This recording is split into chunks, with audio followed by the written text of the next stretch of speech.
'em up. What's up, folks? It's episode 69 of Chasing Tails. We got a legend on the night, Jimmy Shane. We got a lot of stories to tell. He just told us he's got some notes of stories to tell on us. I'm thinking we're going to cancel the episode at this point, right, Bob? What do you think? Yeah, I, probably. I think he's got too many stories to tell. We He's don't know got too which way much this is going to dirt. go. Too much This could dirt. this could be a PR nightmare for Chasing Yeah. Tails. Yeah, Yeah. I hope Janek's watching since she's the H1 PR person. She might want to shut us down right now. One person get a shutdown on Chasing Tails. One of them's Jimmy Shane. But anyway, folks, we got Jimmy Shane backstage. We did all his stats. He's done a lot in unlimited racing, a lot of national championships, gold cups. He won a lot in inboard racing leading up to it. He's got his kids racing now. And for some reason, he's returning the unlimited hydroplane racing. So let's go ahead and hear what he's got to say. What's up, welcome, everybody? Jimmy. How's it going? Oh, it's going. So I guess we'll get to the unlimited part later. Let's give the fans that don't know you a little bit of your background.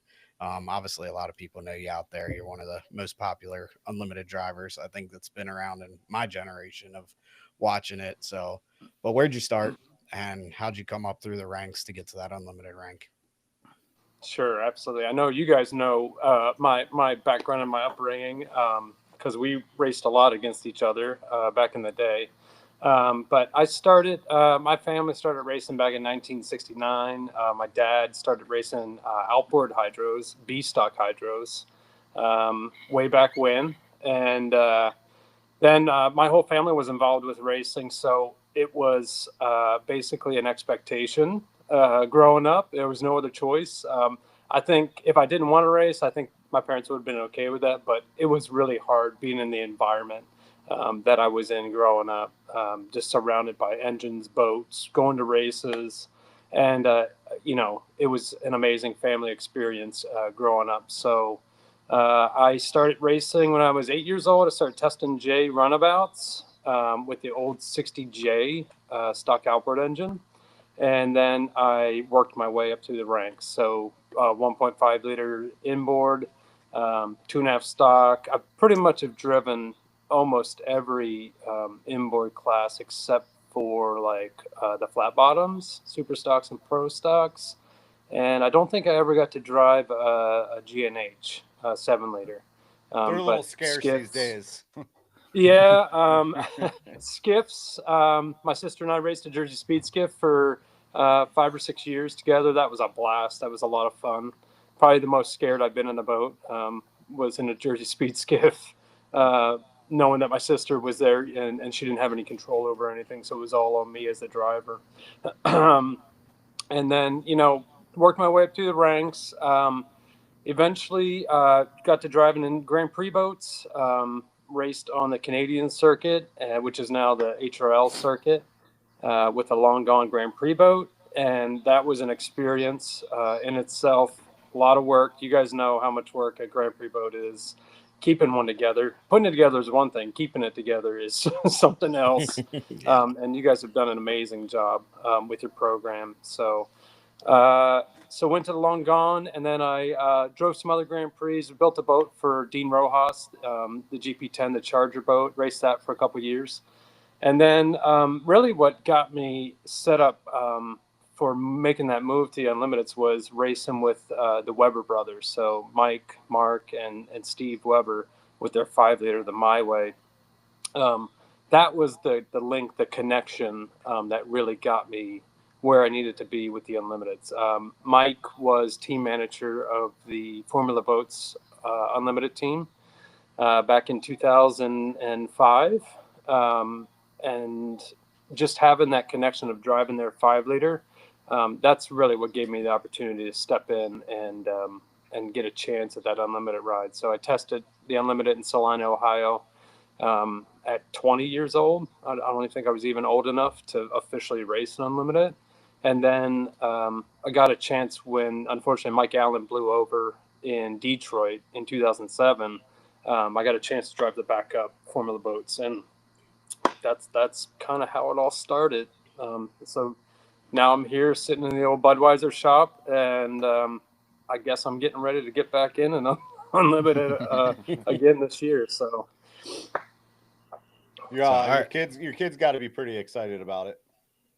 yeah, I'm sure the kids are watching. So I gotta say hi to the boys back home, Colton and Hudson. I'm sure they're probably online right now watching. So I'm just got to Seattle this morning, and I'm up here for some work, and so kind of missed them already.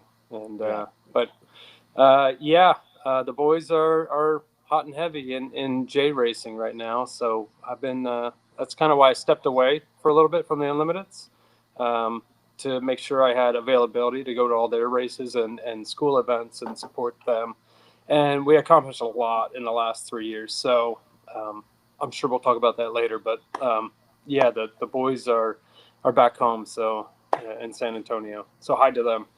Yeah, there you go. So since you're talking about the boys, and I'll tell a little story about mine, are you their favorite driver, or are they more of an Andrew Tate fan?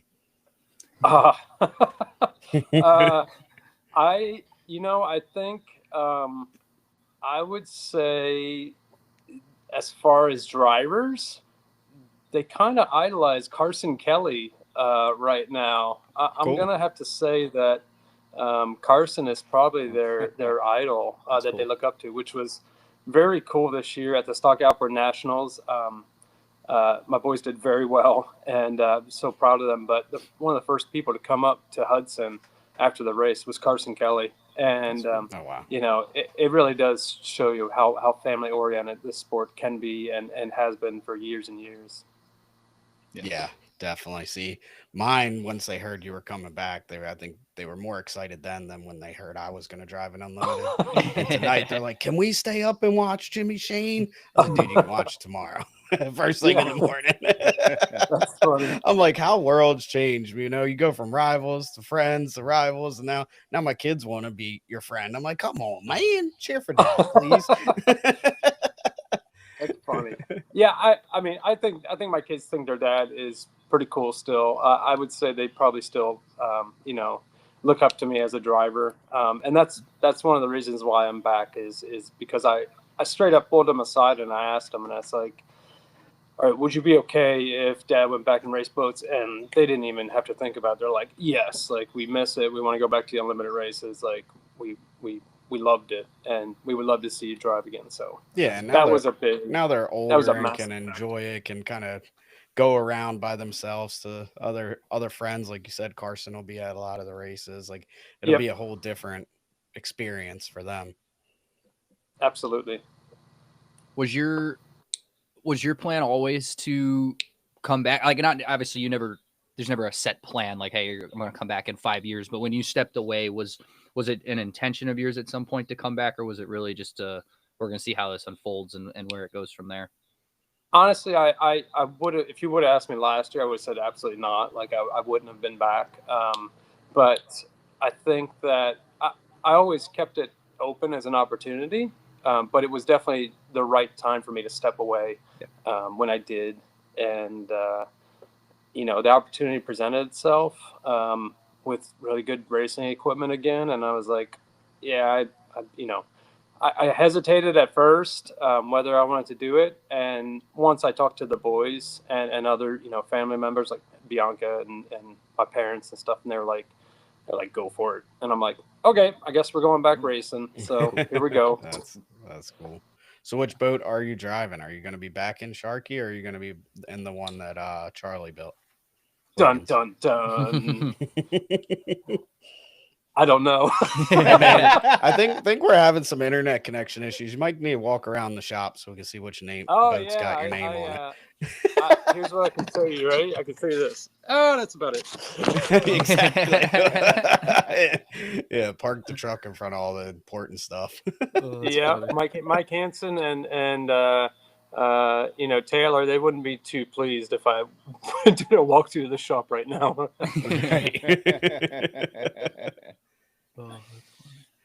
So we talked a little bit about like your family upbringing and how you started in the sport. Was there a turning point, like when you were a kid, that seeing your mom race, your dad race, like that made you hooked? That like, I really want to do this. I want to be like them someday. Like, was there a moment that you can remember?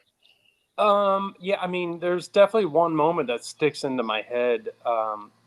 And it's a pretty cool story of how I ended up with my first race boat too. We were building the hijacker boat in 1995 and 1996 for my mom to race in 1 liter stock, 1.5 liter stock, and we ordered a capsule from the Struziks up in Pennsylvania, and so we took a trip up to Pottstown, Pennsylvania, and went to basically it was in Walt's house. Walt Struzik's house was where they were making them, and we went and picked up the capsule from John and Walt, and up in the loft where they were doing the composite work, there was a old runabout sitting up against the wall, and I'm pretty sure I was 7 at the time, 7 years old, 8 years old, right around that age, and I looked at it and I'm like, man, like I'm almost old enough to start racing. Like I think it would be pretty cool to see if I can get my hands on that boat. So when I got home, I I went to the local newspaper downtown. I walked at 7 or 8 years old. I walked to the local newspaper downtown. My mom didn't even know I was gone, and I took like $5 and I put an ad in the paper to try to earn money by doing jobs, and it was literally like 8-year-old looking for a job to wash dishes and do your laundry and clean awesome. up and pick up leaves around the house. And the paper came out, and I I'm pretty sure I had the business, like I put the business shop number in there for Shane Metal. And the paper came out. It was called The Bargaineer, and the paper came out, and the ad was in there. And I walked over to Mom. I was like, "Mom, look." She's like, "What is that?" I'm like, "That's my ad I put in the paper." She's like, "You did what?" I was like, "Yeah, I walked down to the newspaper and I put an ad in to try. I need to make money to buy this runabout boat that's up in Pennsylvania." And so she's like, "Oh my God." And so I actually did. I got some jobs. I earned about $125 in I don't know, a couple weeks, couple months. I don't remember the time frame. But then I wrote a letter to the Struziks, and I sent $125 cash That's in an awesome. envelope up to John and Walt. And I was like, "Hey, I've been working, and I remember that runabout sitting up on the wall, and I would love to buy it from you guys. I don't know how much you want for it, but here's $125. Can we make a deal?" And they called my mom. They were like, "What in the hell is it? Like, what is this? Like, what is going on?" And they eventually just said, "Just come up and get it, and just take it and go racing." And so I ended up with my first race boat from the Struziks, and then word got around that I was trying to get a rig together to get started in J, and the first person who called was Craig DeWald, who makes the propellers for a lot of inboard boats. Mhm. And Craig had the 60J stock outboard engine and a propeller, and he's like, "Come up and get it." And so I was able to, and this is like the family aspect of it, right? Like helping each other out and supporting each other. I was able to get started in racing for nothing, right? I mean, Yeah. essentially $125. Yeah, I think I'm pretty sure they gave it back. I don't know. I don't know. That might get you a push to talk button nowadays. Yeah, I know. That's awesome. But super cool how I ended up with my first rig, and then we tested in Havre de Grace, and I ran under the bridge, and then like the next weekend we went to Camden, North Carolina. We put the runabout on the inboard trailer and just strapped it down on my mom's hijacker trailer and towed it to our first outboard race, and that's where it all started. Yeah, That's a cool story. Man, we've known you a long time and never heard that one. That's pretty that's awesome. I know. That's That's really cool. awesome. I know. No, that's one of those like grassroots stories. You hear those Yeah. rarely in any kind of sport. That's really cool. That's cool. So now transition, I guess, from the J Stocks, then we talked about a little bit earlier about your kids getting into it. Did they have the bug just like you did? Like they were begging you at 7, 8 years old that they wanted one? Yeah, it's probably even earlier than that. It was probably, 3 or 4. They would run around the house with my racing helmet on and make, motor noises and boat noises, and they raced the little Hot Wheels on the ground. And I got some funny videos of who ended up winning races in Hot Wheels boats over the years. So for some reason, Kip Brown always won when Hudson was racing. So maybe Kip is somebody that Hudson really looks up to. He won a lot of Hot Wheels races. Oh, well, he always had a neck up on the competition. Yeah, but yeah, they definitely, they definitely have been interested for a lot. It's the same thing as I grew up, right? They're in the environment. They grew up going to the races. It was really hard for them to not want to do it. So I definitely would never pressure them into it, but I think it's something they love doing. I think Hudson, his first day of school this year when he got back to school, he took in the picture of his boat from the national championships and was showing all the teachers and went to like his old teacher's room. He's like, look, I won this year. So I think it's something that they're proud of. He hasn't had you dolly that thing in there for show and tell yet? Oh, no, not the boat. Not yet. I have pulled the rig in to the parking lot and picked the boys up from school and then bonsai'd from a race. I remember my parents doing that a lot with us too, growing up. Yeah, like school's important, but it kind of gets in the way of travel time. We can't wait That's for him right. to get off the bus. We gotta go. Yeah, That's right. I remember him pulling up to the school and pull me out early.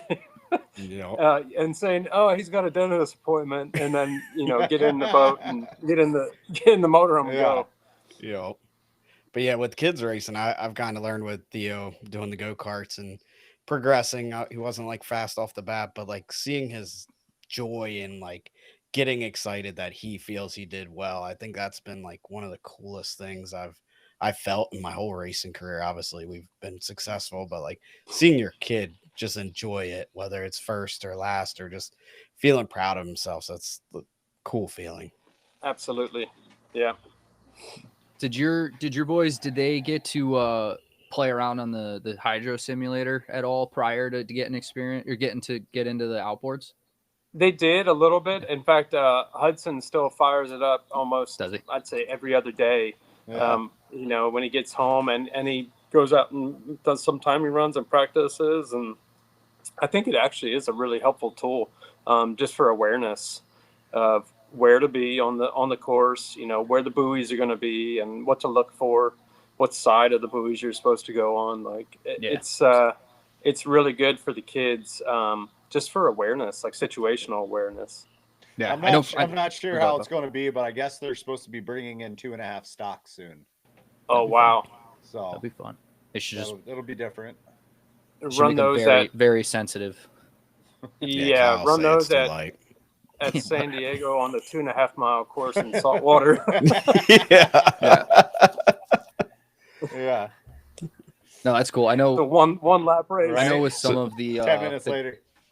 Some of the guys we've had on that have kids that have gotten into it, or some of the kids that have gotten into racing. It's rare to find some of the younger guys that got in and didn't have some experience on the sim. I know it's not something that you guys necessarily had the opportunity to I guess experiment with before getting into racing. And to your point, in my experience, when you get out onto the course, it is like a whole different world. As simple as it looks from the shore, it's just not when you're in the cockpit. So having just that little bit of visual before you went out there the first time was really nice. And we see Even guys. the landmarks, just knowing where to point the boat to get out to the course, and that it's super helpful for that. It's helpful for most, not Brandon though. I bet there's one place where it's the most helpful. It's no longer on the circuit. It wasn't helpful for knowing which course to run for me, but Guntersville. Just Guntersville, the course was. Yeah. And HydroSim, I was like, oh, here it is. Cool. It's way out there. I remember the first time Bob got on running Guntersville, we were sitting there. I'm already running laps, and you can hear like when the boats enter the water and fire up. And like 3 minutes go by, and he's like, "Where the fuck is the race course, dude?" And I like looking around, and like you can't see him anywhere in the game. Yep, Yeah, that's funny. Are you you're sitting in the sim right now, aren't you? Oh yeah, mine Yeah. just stays on my desk all the time. That's funny. He's just ready. He's practicing. I got the new starts. F1 game. Yeah.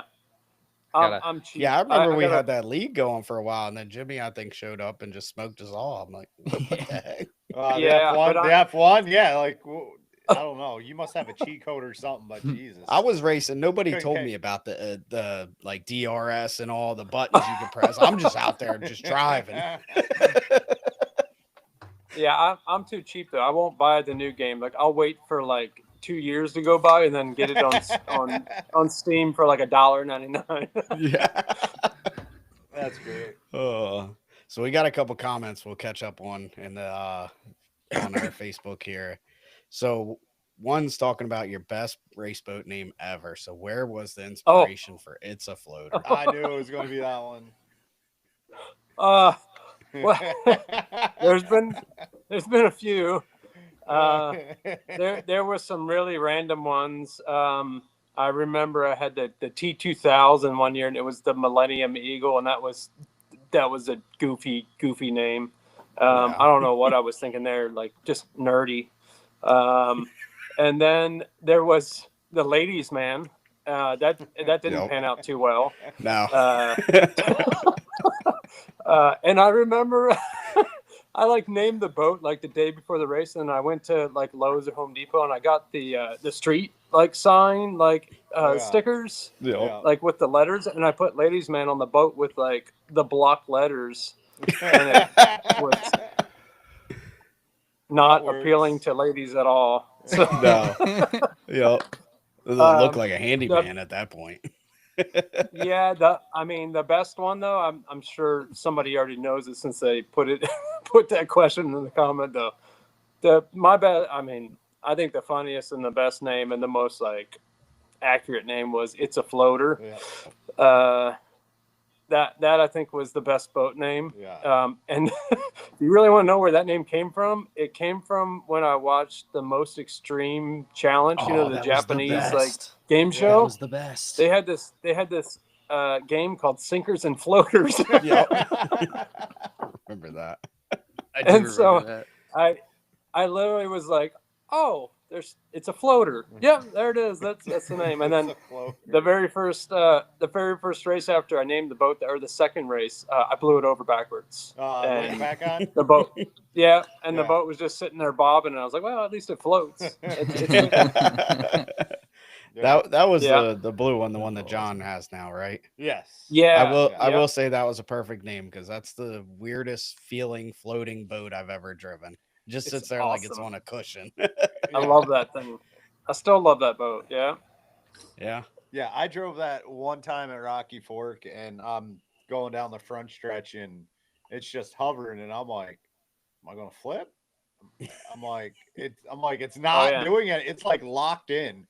I'm like, this is freaking weird. It was the weird. It's You gotta weirdest boat I'm feeling. You gotta- ever. you gotta try hard to blow over a T boat, but that boat you could blow that Yeah, one over. Yeah. you could.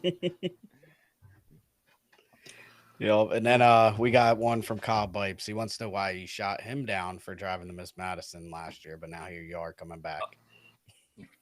Well, obviously, I wanted to give the opportunity to somebody named Brandon Kennedy. No, I mean, I definitely, it was timing. It was the timing of everything, and I wasn't ready. I was in the heart of racing with the kids and prepping the boats and working on all their equipment. So that was the main reason. It was just timing. Yeah.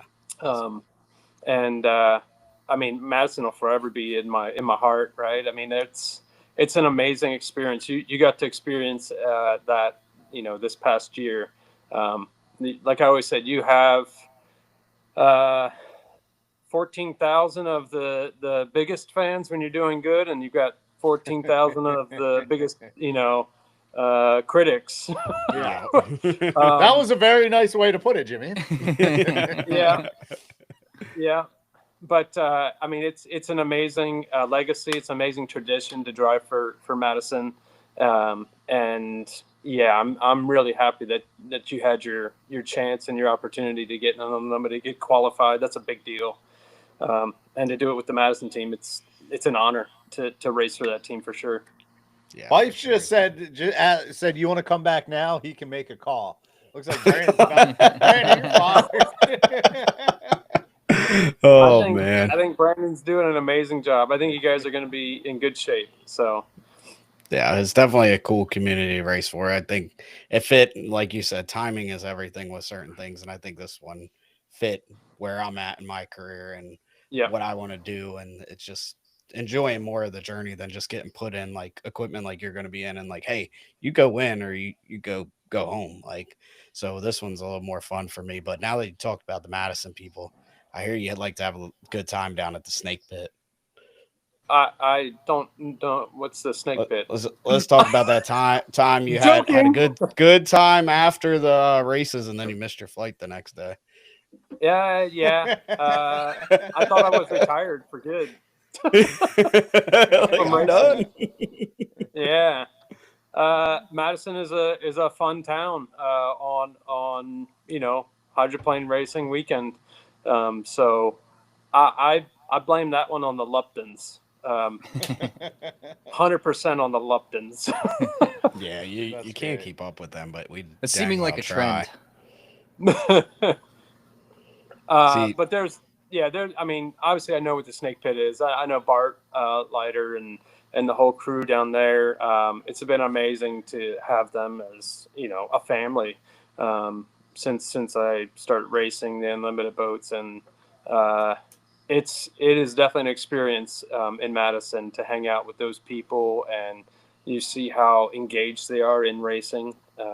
It's an amazing experience. I can't wait to go back and catch up with a lot of people this year in Madison. Yeah, I'm sure they're gonna want you to be their golf partner this year instead of me, because it didn't go too well for me.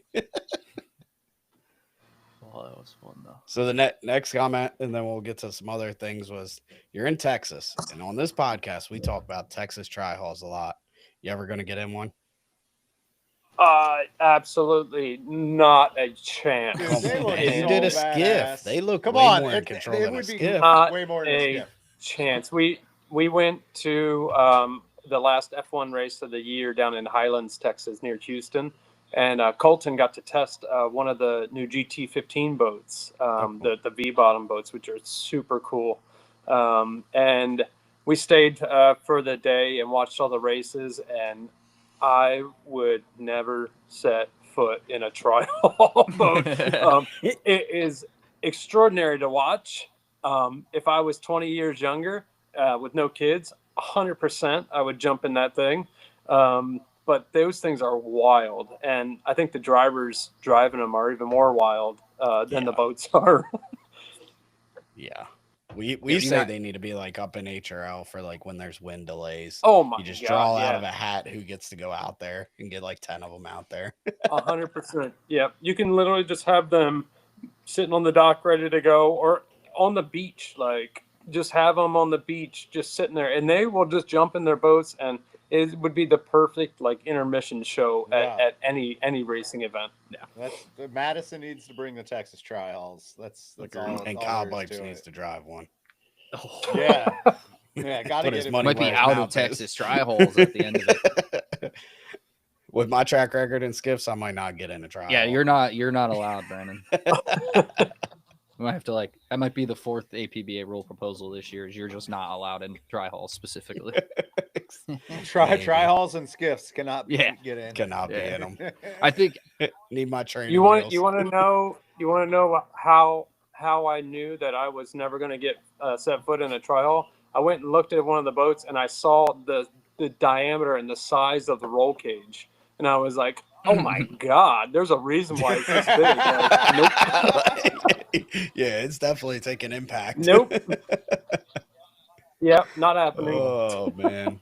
I think But they're super cool. I mean, more power to all those guys and girls that are driving them, because it's a show to watch for sure. Yeah, maybe I need to start building some. the most indicative thing going. of the tri-halls is like one of their, I don't know if most popular is the right word, but one of the most recognizable drivers is Scary Jerry Ranker. Like if you got a guy in your class named Scary Jerry, you're putting a good show on.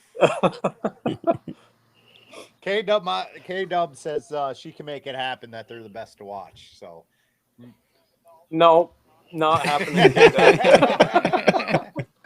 His kids will be in one soon. They What's are the minimum definitely the age? best to right. She said it. She said it correctly. Like they're the best to watch. Yeah. I mean, looking at them, I mean, if we can get one, we could probably splash some molds off of it because they look stupid simple to build. Yeah. I'm down. Yeah, they're super cool boats. They're stock engines. Oh, are they stock? Yeah, Really? yeah, they're super cool engines. Yeah, they're wild. Nice. Yeah, we're gonna have to. I mean, we've been talking about it for like ever since this podcast started, so we gotta shit or get off the pot here.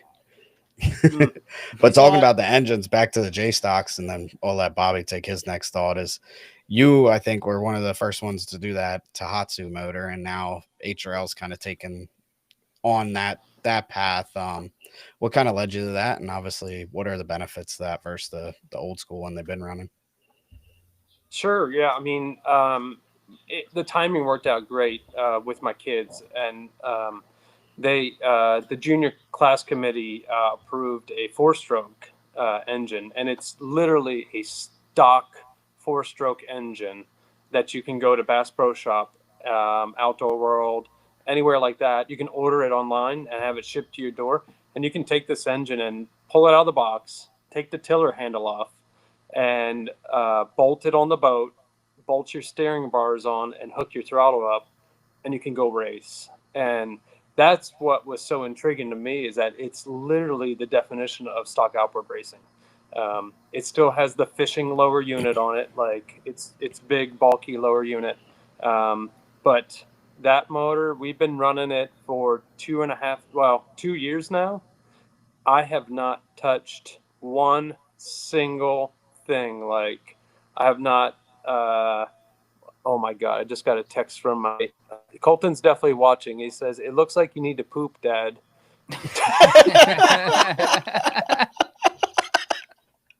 I love them. Thanks, Colton. Oh, I appreciate that. I'll try to not look like I have to poop. Now you made my ears all red. It's a good thing we do have a little connection issue, so that it's blurry a little bit. So you're good. So he must really that's know your good. face well, but it's all right. We got audio. That's all that matters. Yeah, they. Getting back to the 4-stroke engines, yeah, I mean that's what was so intriguing about it, because they were literally off the shelf. You put them on the boat and you go race. So I kind of was the first one to put it on a hydroplane back in May of 2024, and we put it on, and the boat ran 33 miles an hour without any adjustments, without anything. And a typical J speed is like 38 to 40. A really good like 2-stroke J hydro is running 42 miles an hour. And so I was like, man, I think we can work with this. I think it's a great baseline. And so, made some changes, raised the motor up, got some height adjustments. We set it up to all the legal rules of J, and the boats ended up running like 42, 43 miles an hour. So they were running the same speed as the 2-stroke J hydros. That's all with the same with the stock lower unit. With the stock lower unit. Oh, that's awesome. Yeah, that's awesome. And so it's what it is. It proved out it's a great baseline for a motor. I haven't spent more than $2,500 on an engine yet. I buy them used off of Facebook Marketplace, and some people buy engines and then they don't really like it, or it's underpowered, and then they'll sell it for a couple $100 less. And so it's affordable. It's stock. I have not changed oil. I have not changed lower unit oil, and I have not touched the engine in 2 years. And Hudson has a push button starter on his, and he just pushes the button and goes and races. And that's the way that it should be. Yeah. Right. Awesome. So they get on plane really easy, which is always a struggle with the two strokes because, the parents are always trying to set them up to the limits of where you can race them at. And a lot of times the kids struggle to get on plane. These you will never have that issue with because of the torque they have and the size of the prop. That boats get right up on plane, and they run a bigger boat. They run a C stock hydro size boat, so it's about a 8 inches to a foot longer than the normal J boats. But the kid can grow with the Very boat nice. as he gets older, right? And so really, if you don't wreck or damage the boat, you can go from a 4-stroke. And then when the kid gets 16, you can cut the transom down and put a C stock hydro, a 20 hydro engine on it Okay. with the same exact boat. And so the maintenance cost as the kid gets older is less because now all you got to do is buy an engine, which there's going to be kids out there looking for 4-stroke engines for J. So you sell that one and you buy a stock motor. And it really is just trying to keep the cost and accessibility low to get into the sport. There's still a lot of work to do with it. There's some more rules that need to be implemented, and those are happening next year. And I think it's gonna be here for a long time. The 4-stroke is gonna kind of take over. It's also a benefit too because of EPA laws. A lot of federal laws are saying, "Hey, no more 2-strokes" because of the oil that they put into the lakes and rivers and waterways. And so with the 4-stroke, it's clean. You don't get any oil deposits, and it's a lot of lakes and rivers and waterways are limiting engines now to 4-strokes and no 2-strokes. So That's cool. kind of having to adapt, right, with Yeah, the times. That's It's cool to awesome. see. I think it's something that APBA's always struggled with is adapting with the times. So seeing, at least in certain cases, it happen is a good sign. Oh, that's real cool. So I've been talking to some people, and there's a lot of people excited that you're coming back to Unlimited Racing, and definitely with the BWR team. They're one of the top predominant teams in H1 right now. Just talking with some people, I think it's pretty cool. Dave's a great driver. He's done a lot of great things in the sport. But I like talking with some people. I would say that you are going to be more aggressive. You're going to be pushing it more, and so you're going to bring a different aspect to that team, and it'll change the whole dynamic of how everyone's going to like what they're going to do on the water. Everyone had a game plan because for Andrew last year. Now they're going to have to change it up because you have Andrew and you out there. And there better not be any like this F1 team playing crap where they get on the radio, oh, you got to let him pass you. He needs it for points. But better not be any of that crap. Yeah, there definitely won't be any of that. I mean, it's a unique opportunity with this team because they have two different sponsors. And so you've got Apollo and you've got Goodman, and so they both have their goals and their their achievements that they want to do. So it's not two separate teams, but it's one team, but it's definitely two separate like goals and thought processes. Yeah. Dave, obviously, I mean the numbers speak for itself, right? I'll keep my personal thoughts of Dave to myself. Because I just, I have a different perspective of Dave. I had to race against him. And there was some, there's some situations that were, very, in my mind, very questionable when Dave was on the water. And it's honestly another one of the small reasons that I decided to come back was, Dave decided to not race anymore. And so I felt a little more comfortable being out on the water with, without Dave on the water, to be blunt. But yeah, I'm definitely looking forward to this opportunity. There will not be any team driving. We're definitely, I can tell you, Bruce, the little bit that I've talked with Bruce, Bruce wants to win, right? and he's spending a lot of money, and he is put together an amazing team. But guess who else really wants to win? John Goodman, Andrew Tate, that sponsor. And so I think all it's going to do is elevate the racing. It's going to elevate the competition. And I'm really, really looking forward to that aspect of it. That's what I did miss when I took my break, was the competitiveness, the adrenaline, and I'm looking forward to that coming back for sure. Yeah, I mean, I think looking at the field that's going to be there, and I think it's somewhat going to grow. Possibly there's some people talking about coming back. It's going to be the youngest field of drivers H1's ever had with the most competitive equipment. You look at the strong boats, and if Bucket List comes back and us, and then Graham, obviously Jeff's always a player and whatever he gets in, but there's a lot of fast boats, a lot of good equipment. It's going to be something I don't think Unlimited fans have seen in a long time. Yeah, and I mean, speaking of other teams too, Gunnar O'Farrell was showing. I mean, at testing right before he blew over, he was doing like 195 miles an hour, right? Like, Yeah. I mean, the potential is there for that boat to absolutely go out and win some races.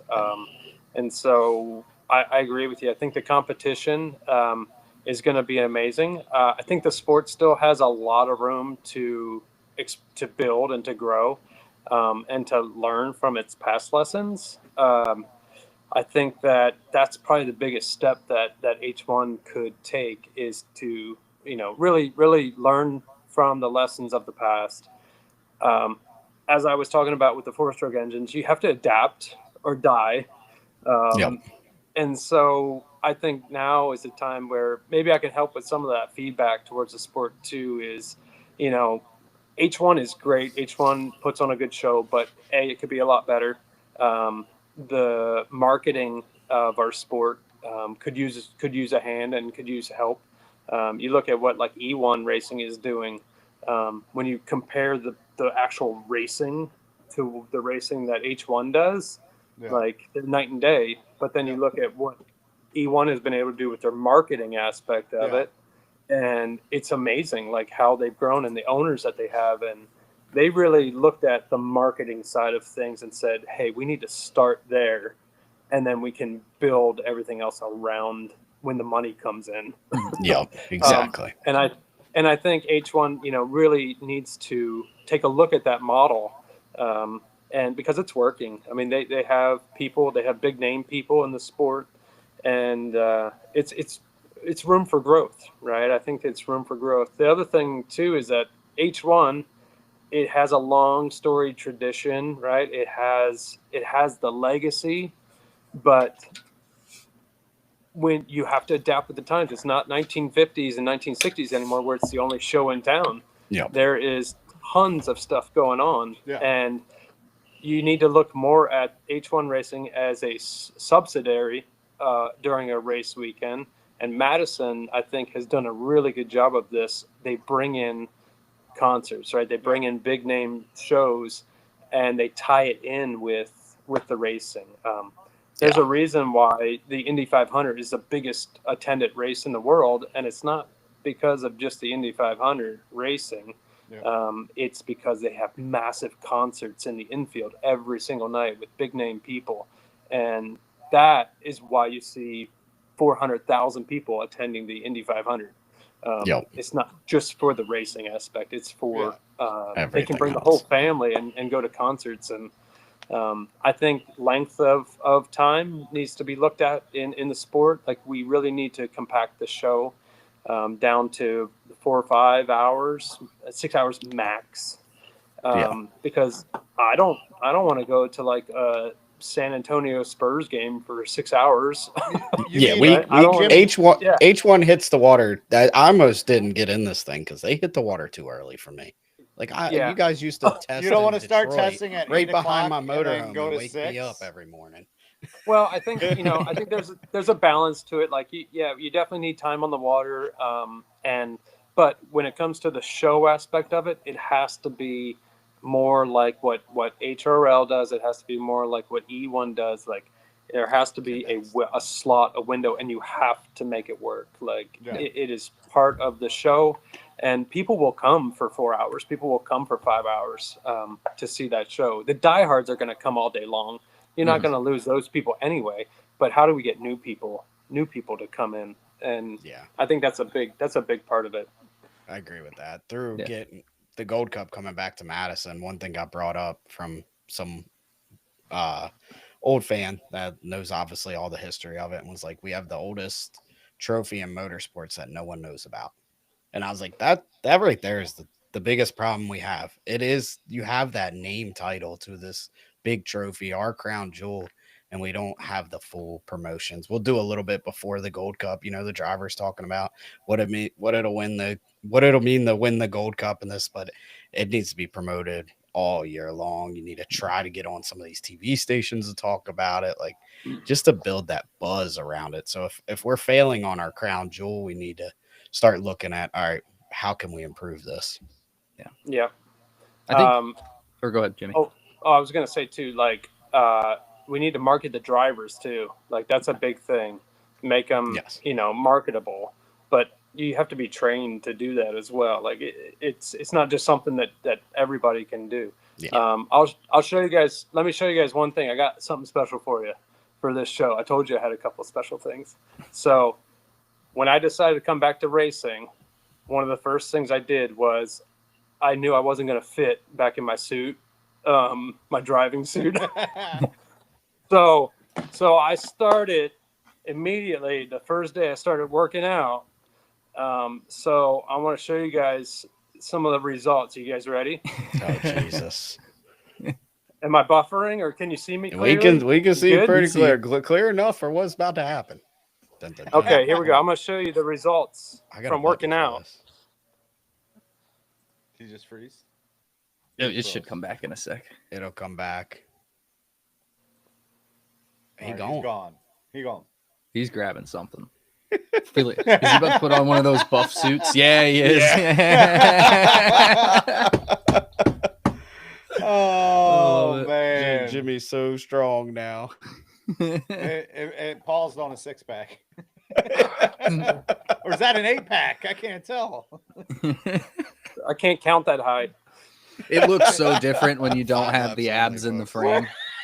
It looks so different without the abs. It's just boobs now. I need to give me one of them. Oh man, that's awesome. So yeah, you got to get back in shape. You got to put in the work, right? Oh gosh, that's awesome. Oh, I did want to. I did want to awesome. say, Beck. I like that you brought up the E1 thing. I think something that E1 had as an opportunity that we don't necessarily have in H1 or inboard or HRL is like they're new. Like they started from scratch. The boats in themselves we've never ran anything like that. And they got to almost like hand pick their market. Whereas now in 2025, we don't get to hand pick the H1 market or the inboard market. It's kind of established now. It's about reaching them more. But one thing that we've always talked about here is race site selection. These guys are racing in Miami. They're racing in Barcelona. And I think that plays a big role in it. Those places got a shitload of money. Not knocking any of the smaller race sites that we race at, but I think sometimes we get caught as a sport that's been around for so long we stand in our own way. Like this is how it's been. This is where we've always raced. And like, there's nothing wrong with still racing there. But I think when we're looking at new sites or we're looking at new opportunities, we should almost approach it from that new market perspective of what we've been doing works in some locations that also doesn't work very well in others, and finding kind of that medium between the two. And then it obviously helps, they very clearly targeted a wealthy fan base. Yeah, one in the locations that they race. One in the locations that they race. And, they're like F1. Their trackside experience is VIP. Like, there's not really stands. Obviously if they're racing in Barcelona or something, there's a shoreline and people can kind of just show up and watch. But their approach was funding from the back or from the front end investing, not necessarily, I doubt they even care what their ticket sales on a race day. And it's just a different, they've approached it from a different way, and they had the luxury of doing that, being that they didn't exist till now. But I think where boat racing sometimes is we're so set on not changing too much of how we operate, but there are things that I think we need to change to adapt, like you said. Yeah, and I agree with you. I mean, it's the package deal, right?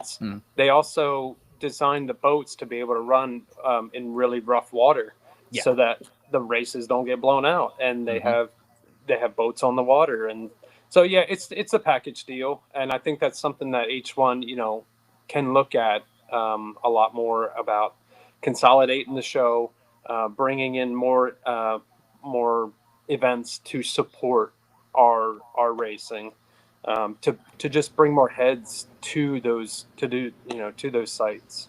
Yeah, and they E1 did an amazing job in how they were able to develop their ownership base. I mean, you're a basketball fan, knows nothing about boat racing, and LeBron James posts on his story this boat that he owns, and he's at a boat race, and it's like, what's the first thing that person's going to do? Is they're going to be like, what the hell is that? And they're going to go look into it. And not saying that we can just go reach out to Tom Brady and be like, hey, dude, buy this unlimited. But like that was something that they did that was very, very well. And maybe there is opportunity for people in the future, guys with money just like winning shit. Well, at the end of the day, like there was an opportunity last Ladies year, too. right? When they had Jimmy Johnson driving the Atlas van line. Yeah. He took the live stream, the YouTube, what do you call it? Yeah, the live stream. Thing. The live stream, Facebook Live. copied it, put it on his Facebook, his social media for people to watch. H1 had him do that on a day that there was not any racing. It's like you missed your chance to have a huge crowd look because of Jimmy Johnson. He could have been out on the water and then immediately started heat after that because you have so many people watching. And I'm like, why did they miss that opportunity? But learn. And I think they took the perspective of it being more about the historical relevance of that moment with Jimmy. And I get it. I mean, that's definitely something worth pointing out, but I do agree. I think it was a missed opportunity not feeding a potential fan a live action race as soon as you could after it, because ultimately if somebody's tuning into boat racing, it's for racing, not testing, not talking about boat racing. I'd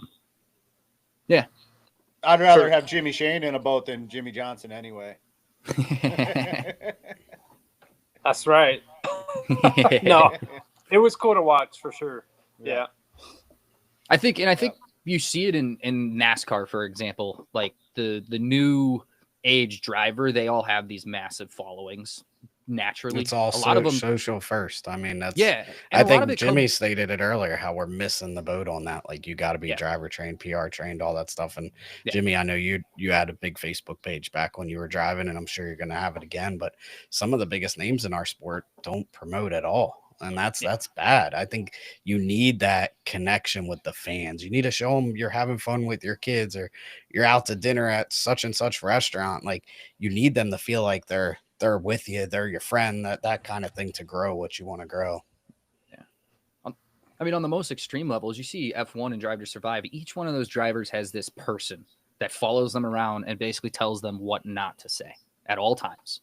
And like Lando Norris ignores them and they start shit, and like that's fine because people love it, but they're not going to let somebody go in there and act like young Kyle Busch and just piss off the world, because it's bad look for the business. We're doing our best with this podcast to do that. Yeah.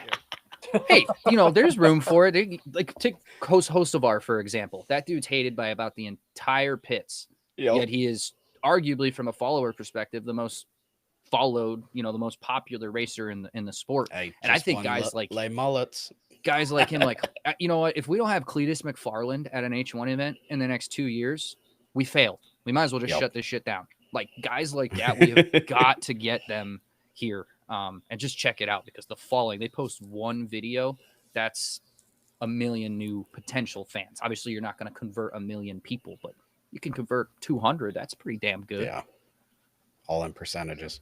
Exactly. There's just, I think the market for boat racing it's obviously very niche, and like the hosts of ours, the McFarlands, like those guys kind of operate in that realm of motorsports where it's motorsports for entertainment, not just competition. and I think that's something that H1 could lean into a Hey, little more. we gonna fire it back up. We get on to the old rivalry stories of Jimmy Shane and the Kennedys, so it's Yeah, coming back that's to right. Oh, yeah. H1. We There's get a lot of- Bobby a lot of- ride, and it's on like Donkey Kong. There's a lot. In fact, here I got an old story for you guys, and this one's for Bobby. I want to know if you can remember what you and I did in Essex, Maryland, that I basically got the worst butt spanking of my life. I don't know if you remember this or not, but Bobby and I ran off and jumped in somebody's golf cart, and we ran over Willard Wilson. You ran over With a golf him. cart. Ran over him. I Oh mean, my god! not like ran. Well, we definitely hit him hard enough to where it knocked him down. You created his limp. That's why he had a cane. And Oh, what the hell? I don't know if I mean, the second my mom heard about this happening, I knew exactly what was happening. The second I got home, Mama Shane was pulling out the metal spatula with the little floral pattern cut out on it, and I was gonna have red roses on my butt cheeks on both of them. And I man. did. That's Damn, you never hilarious. told I us don't- that I don't one, Bob. remember. Well, we Yeah, did we've a been lot. riding done Mason about we've crashing. done a I was lot about of to things. say. Bobby had a crash in a golf cart story. We've done a lot of things back in our younger days. That's hilarious.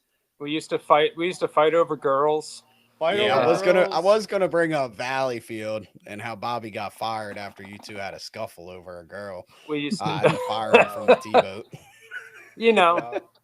we did things that kids did growing up. I remember one Uh, time in your motorhome. I forget what age we were. We like for some reason started grabbing like different, not an alcoholic, but we started grabbing different things, making drinks. I don't know how we didn't get any food poisoning because we put so much different shit together.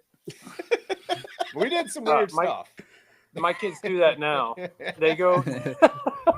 My kids will go to like a fast food joint, and Oh, it's they'll every walk up to flavor. the soda. Yeah, Yeah. and I forget what do they call it? A graveyard? They call it the graveyard, Oh my god. and they'll get one of every flavor. Ooh. That's great. You remember They're gonna be trained used for to- bar water when they turn 21. for a few years there at Hampton, we went to the BMX. Your parents would take us to the BMX track. Yep. That was pretty cool. Yep. That was I real think cool. I remember doing the softball game in Hampton. That was always Yeah. a big memory of mine. Like that was a blast watching all the adults get drunk and trying to Yeah. hit a softball, and none of them Yeah. could. Yeah. And then the kids would get up there, hit it, and get somebody on base at least. Oh yeah. Yeah. Bobby Commander should have never played baseball. Well, there's a It few It was times it was he played. entertaining for sure. Oh yeah, oh yeah. The pitcher stripping down to a bikini. I think it was a bikini. Alicia. Oh, yeah. Alicia. Yeah. No, Not to name drop her or lot of fun, anything. good times. A lot of fun and good times. So, yeah, a lot of we learn, and live and learn, and we grow, and we it turned us into the people we are today for sure. I never brought it up, but I gotta say, you cheated one time. We were. Are you talking about Hampton? No. That was I'm talking about go-karts at Valleyfield. Oh, Oh, We were supposed to have a pace lap where we stayed in line all the way around, and they were going to wave the green flag. We're like 2-3 turns away from like the start, and then here comes Jimmy. from the Just- back. Just blows past everyone and never looks back. And I'm like, that's a penalty. That is a penalty. mean- So what he didn't tell you, Bob, is Wait. Jimmy had Davy Greenlaw on the radios. Go, go, go. So you gotta get Go, that. go, you, go, you gotta go. get out of that dirty air. Winners find a way to win. That was it was time. It was time to go. It was time to go. That was great. Well, cool. You got any other questions or anything from the comments, or what do you got? Let's see. Any other Well, random stuff? No, not really on there. I will say there's one story of watching you and my dad race T-boats in Wildwood one year. You guys were parked and then you tried fighting for lanes a couple times. Then y'all raced through the infield and you were ahead of him and he lifted. You overshot the turn and he snuck inside you. I'm like, that's a move I will never forget. You Oh, gonna yeah. use that in the H1 this year? I used that move in H1 back in 2012 or 2013, and I did it to Dave Owak. So I reversed it. There You you reversed go. The young taught the old. Yeah, I learned my lesson. All right, Isn't so it thanks crazy to how your much dad. we learned from Tebow that kind of went up through the ranks? Like I know there's always Oh, that argument and has been for Tebow for years that like, oh, it's a kids class, old people shouldn't race. But I feel like I learned a lot from you when you were the veteran in the class, and that's helped me through 5 liter and all the way up. And you learn from my dad and such. So it's crazy. Yeah, I mean, you really don't understand the comparison of a 1.5 stock hydroplane and an unlimited hydroplane. How similar they are. They're underpowered turds, right? Yeah, I got laughed at when I said that this year. I was like, this feels just like my T-boat. They are. I mean, the unlimited is an amazing experience, right? The speed when you really get up to like 190, 195, 200, like, and then turn, you really do feel like you're going 200 miles an hour. But like literally accelerating and going down the straightaways, it's identical to an underpowered inboard hydroplane, and you're trying to do everything you can in your power to get the boat up and going and flying. And that's, I learned that from 1.5 stock racing, and I really think that is what made me a really good unlimited driver is the ability to, you gotta make the boat, do stuff it doesn't want to do sometimes. Because you don't have the power to overcome or correct any mistakes. Yeah. So it definitely made me a better driver starting in the lower ranks, but remembering it too of what I had to do back in the day. Yeah. So, since you're coming back, there's no more 80-mile-an-hour rule. Did you like the 80-mile-an-hour rule, or were you? Because you got to. Eddie said you got to race both. Yeah, you did it You raced pre 80 mile an hour too. 2012 or something. Yep. So I think I don't remember what year it got implemented, but oh my god, I hated the 80-mile-an-hour rule. It was my nemesis. Like I lost a lot of races because of that. You lost a couple big ones because of that thing. Yeah. I lost a lot of big races because of that rule. And it's because you had, you had to push the limits because everybody was, knew where they had to be on the race course at that speed. And if you weren't there, you didn't get position advantage on the other driver. Yeah. So I hated it at first for sure because it was a judgment call with the strobe lights. Yeah. There was, and then they went to the hard data review, which didn't really solve the problem because you're still making decisions after the race is over, right? Which is not helping the show or the product. So I'm glad they got rid of the 80-mile-an-hour rule. I think there's still some other things that they could implement to focus on making it the best show possible, right? It doesn't always have to be about the racers. It doesn't have to be about fighting for lanes. It doesn't have to be about, what is, one racer might be really good at one thing and worse in another one, but you got to focus on the show. What is best for the show? What do the fans want to see? And what is going to consolidate the racing to where you can fit it into an appropriate time frame. So that's, I don't care what they do as long as they're focusing on improving the product. That's all that matters to me. I agree. I think we need to focus on the new fan, not the diehard. We need we said on this podcast, we had Tanner Faust on. We had the perfect focus group, someone that's never seen our sport before that could kind of give us feedback. He's built sports, the global rallycross, all that stuff. And I mean, the things he said on here align with what you say. And it all makes so much sense that I don't understand why we have to argue over it. I don't know. Were you at the meeting past weekend? I was not. No. Okay, you missed people arguing over this exact thing. So I wasn't there, but I get all the details. So we had one person arguing that said that nobody listens to a podcast about hydroplane racing for the rule changes. Yeah. But they're arguing the point of, again, assigned lanes, fighting for lanes, which is better. And it's like we keep arguing this. Like, why not try it? Do you have 5 races this year, 4 races, whatever it is, go 50-50. But come up with a formula. And if at the first race you did assign lanes and that formula didn't work, let's mix it up. Like I go back to HRL changed, and I was telling somebody the other day that pretty much because of me in 5-liter, everyone parked at the exit pin and drag raced, and I just blew by them, and the fans went wild because they just wanted to see a start. And what we have right now, I think in H1 is great that the 80-mile-an-hour rule is gone, but we have 2 starts. And when you're watching a live stream, with an announcer that's been doing this a long time, and he's like, "Yep, that's not the start," or "Is that?" And it's like, no, it's not the start. But you just confused all these fans. So we'll see. Yeah, I mean, there's pros and cons to both, but in my opinion, I think there's a lot more advantage in the assigned lanes when you're looking at the product, right? Mm-hmm. You don't need a 10 to the 5 to the 5 for assigned lanes. You don't need a countdown. You say the race starts at 3 p.m.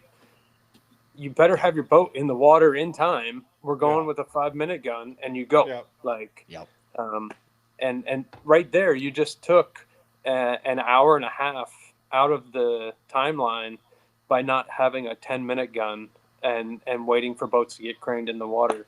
That's one little change that can affect the product and the show massively. And then it gives you time to focus on other stuff like the marketing, like the interviews and the PR stuff. It doesn't matter to me what decision is made as long as it's progressing towards a bigger fan base and improvements in the sport. That's all. I agree with that. I mean, you were involved when ACHA HRL did that, and it's like we all, I think, hated it in the beginning, and people that didn't do it argued, "Oh, this isn't boat racing. This isn't how we do it. The pre-race thing is the biggest part of boat racing," and now it's honestly the best show out there.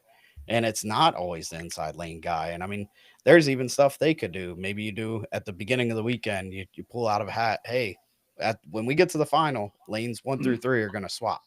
So then now the fast boat might be in lane 3. There's still more that could be done, but it took a step in the right direction, I think, for the fans' point of view. But again, can it work in H1? We don't know till we do it. And like I said, I think right now is the best time to try it because you have 6 or 7, maybe 8 of the most competitive boats you've ever had. Yeah. So it's going to really make it a good show. I think that's a key. Yeah. Because H1's done really good stuff, and all series have done really good stuff at various times. But I feel like oftentimes we make these really good changes when the competition's not at its best. The base of the show is not at its best. I think from an H1 perspective, talent of driver and quality of equipment wise, we're coming into one of, on paper, the best years we've seen for that. I think it would be an egregious error not to capitalize on expanding on what we have with that show that we're going to get naturally just because of the drivers and because of the boats. Yeah, I mean, I think one simple goal that you could have for the 2026 season is to make sure nobody writes a comment that says, "Did the race start?" Or "When did the race start?" Right? That's an achievable goal. That's very easy to fix. Right? And then when you eliminate that, having to deal with that, it gives you time to focus on other stuff, like I was saying. Yeah, exactly. Important stuff. They also mentioned that there was 17 pre-race penalties last year. Wow. Some of those were jumping the gun, but that's a big number. That is a big number. And that's a problem for our fans. Again, the guy that is out front, nope, sorry, he had a penalty, and you don't learn till end. And that goes again to the data box. We don't need that anymore. If someone went over on fuel flow in the final, throw them out for a tech violation on Monday like every other motorsports does. Stop holding our fans hostage after a great final. Hold on, it's unofficial. Let's just cheer and be happy. And if they have a tech violation, throw them out Monday with a huge fine. That's the 2 things I think are the key to work on. I mean, there's plenty of data to support it. You look at the starts that they've had in HRL; they're amazing. Like all the boats are lined up right at the start finish line, right? And then you are probably going to get less gun jumps because of how much they matter in that format, right? If you jump the gun, you will not have an inside lane for the final, more than likely. So, Right. you know, don't do it. If you want to win the race, like Yeah, give yourself a little kills you. buffer. But Yeah. but I think that's something that, like I say, adapt or die. Focus on the show, focus on your fans, and I understand there's a lot more else going. There's a lot of other factors going on, but work on the ones that you can solve easily.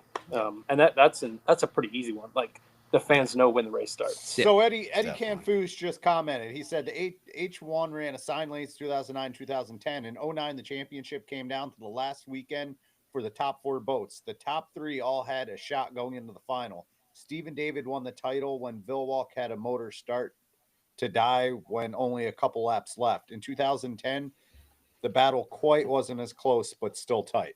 So, Bobby, I mean, that was a really good job reading. I'm proud of you. That was his best job. It wasn't perfect, but that was the best he's done, man. The pace was impressive. well, I mean, I forget there was one episode, someone wrote something and I was trying to read it. And that Jim was a Wilson. text message you weren't supposed to read. That one? Oh, That one was bad. No, he's talking about the Jim Wilson comment when we did the Honda Open. Oh, Forum. yeah. Yeah. Jim went like a paragraph, and yeah, and I Bob was trying sat to there read read his, the and whole it thing. was like chopped up. But anyway, Eddie back knows to the how point, to flow. obviously. But yeah, so there's proof in the pudding, right? Like the assigned lanes is working. Like me, I would probably rather fight for lanes than assigned lanes, but I'll race any way you tell me to. You've come But a long way. it's working in H1. I mean, it's working in HRL. So I mean, and it's worked in the H1 in the past. So you know, I think they should give it a shot with the pedigree of competition that they're going to have this year. I mean, Yep. But It'll who be do we know? We're just a podcast. Yeah, nobody listens We to do- this podcast. We do have a couple questions for Jimmy that have Yeah, we do. accumulated. So Yep. first one, what was your greatest win? In any class, I would say. And yeah, any class. Oh, the next one. Was it beating Bob in go-karts Then- at Valleyfield or wherever? Did it you was? just go from the He's- Steve David? You just took something out of the Steve David PR book right there. The next one. He beat me in a lot more Nah. than just go-karts. He whooped my ass for a long time in T-boats. I'll let me see. I think my greatest win, like one of the most memorable ones, was my first win in Unlimiteds in 2012 in Tri-Cities. That was something that, you know, I'll never get that feeling back of just having that experience of winning you know, achieving a childhood dream, achieving a childhood goal. I had won some heat races up to that point, but winning the final in the sport that I dreamed of my entire life was pretty amazing. So I'd have to say that one over all the rest of them, just because of the emotion and the feeling the of meaning of it. Yeah. That's cool. That's cool. Yeah, All right, that's next awesome. one. What class did you have the most fun in, and why? Oh, that's a toss-up. That's got to be a hard one there. Yeah, I mean, Jersey Speed Skiffs, had a ton of fun in that. It's probably why Stock Jimmy outboard. asked. He knew that was going to be one of your answers. Yeah, definitely. It's good Jersey promotion, Speed Jimmy. Skiffs was a lot of fun. I think stock outboard racing, so like A stock hydros and C stock hydros, and super competitive, super fun. All of them. I had fun in Yeah. all of them, but probably the skiff. Yeah. The skiff fair. was probably the most fun. Yeah. Yeah. I remember me and Brandon went down to, was it Lakeland? Yeah, I think it was. No, it wasn't Lakeland. I forget where it was. We went to watch you race outboards one weekend in Florida, and you were there racing. It was pretty cool because you had a wing on your outboard that was controlled by a little lever inside the boat. Yep. Something a little different you you- don't generally see. Yeah, that was in Lake Alfred Lake for Alfred. the Pro Nationals. Yeah, it was the World Championships. Yep.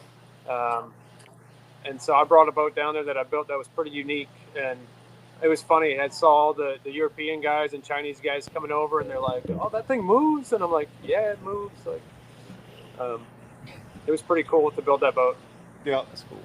that's nice. I believe you started doing something with the front of the boats that people started copying. I started from the inboard boats and the limiteds. I started making like really round sponsons.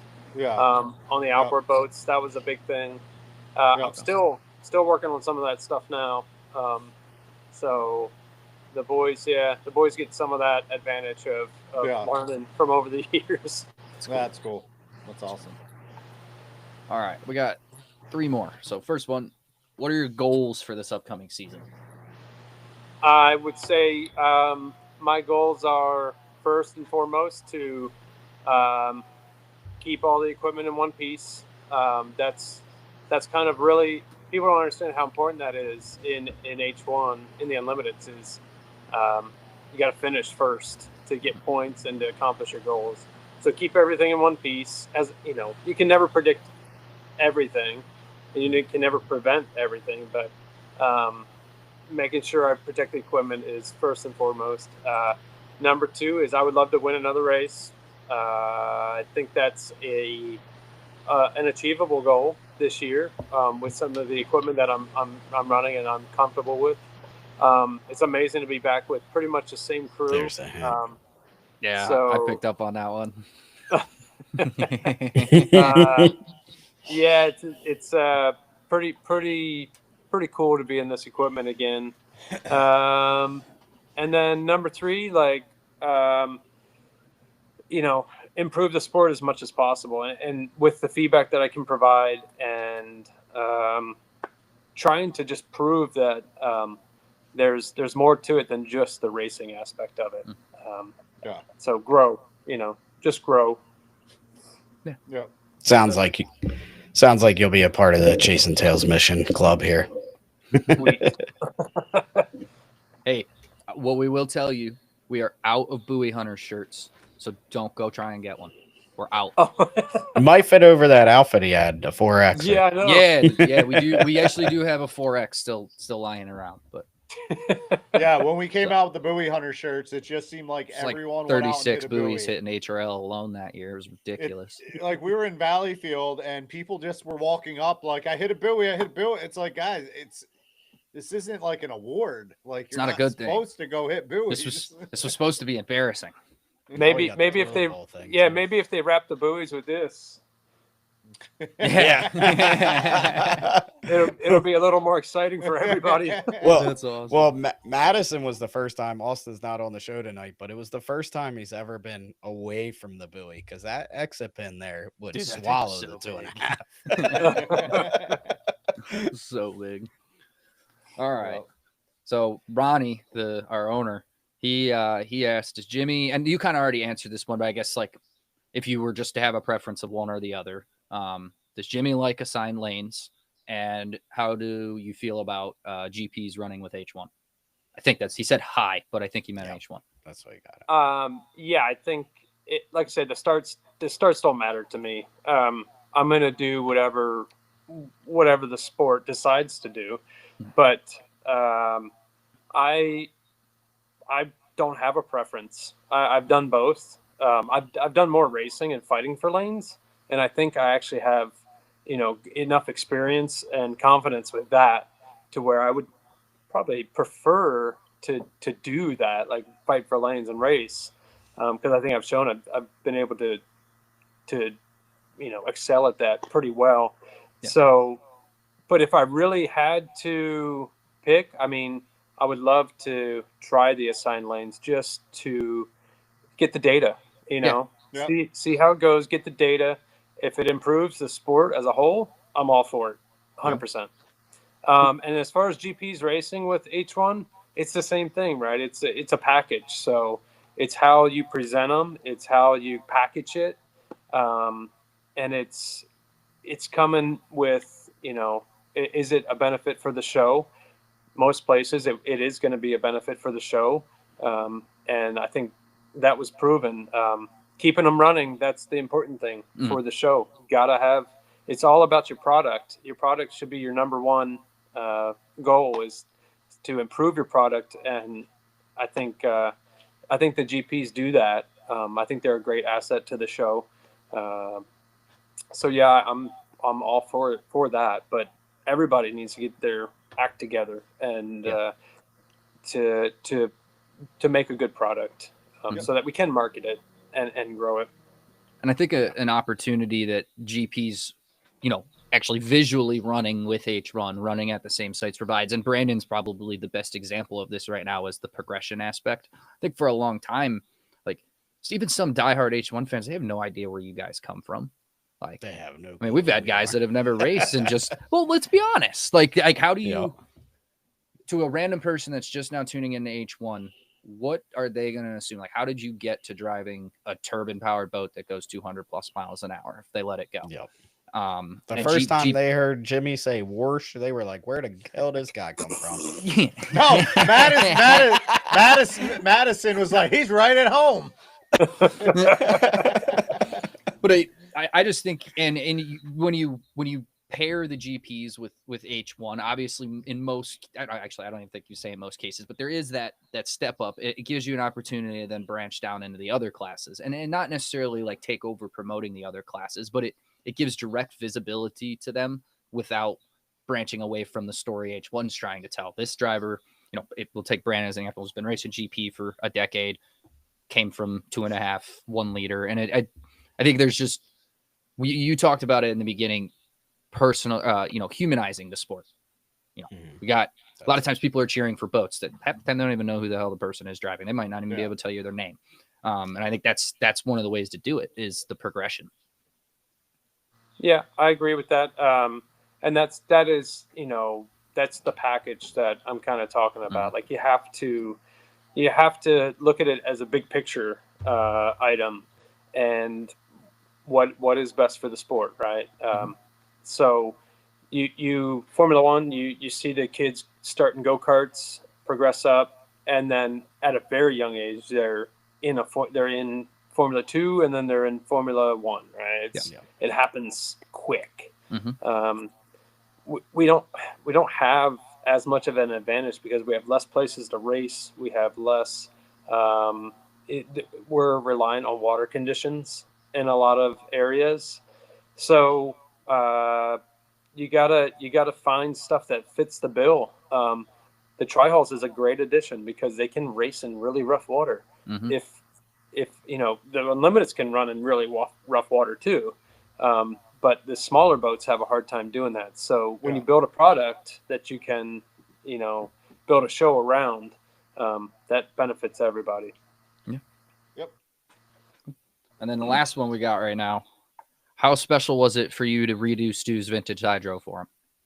Oh man, that was cool. If people don't know, I'll give you some backstory on it. I mentioned first thing in the show, my dad started racing in 1969. My mom raced, my sister raced, and we all raced against each other together, which was fun.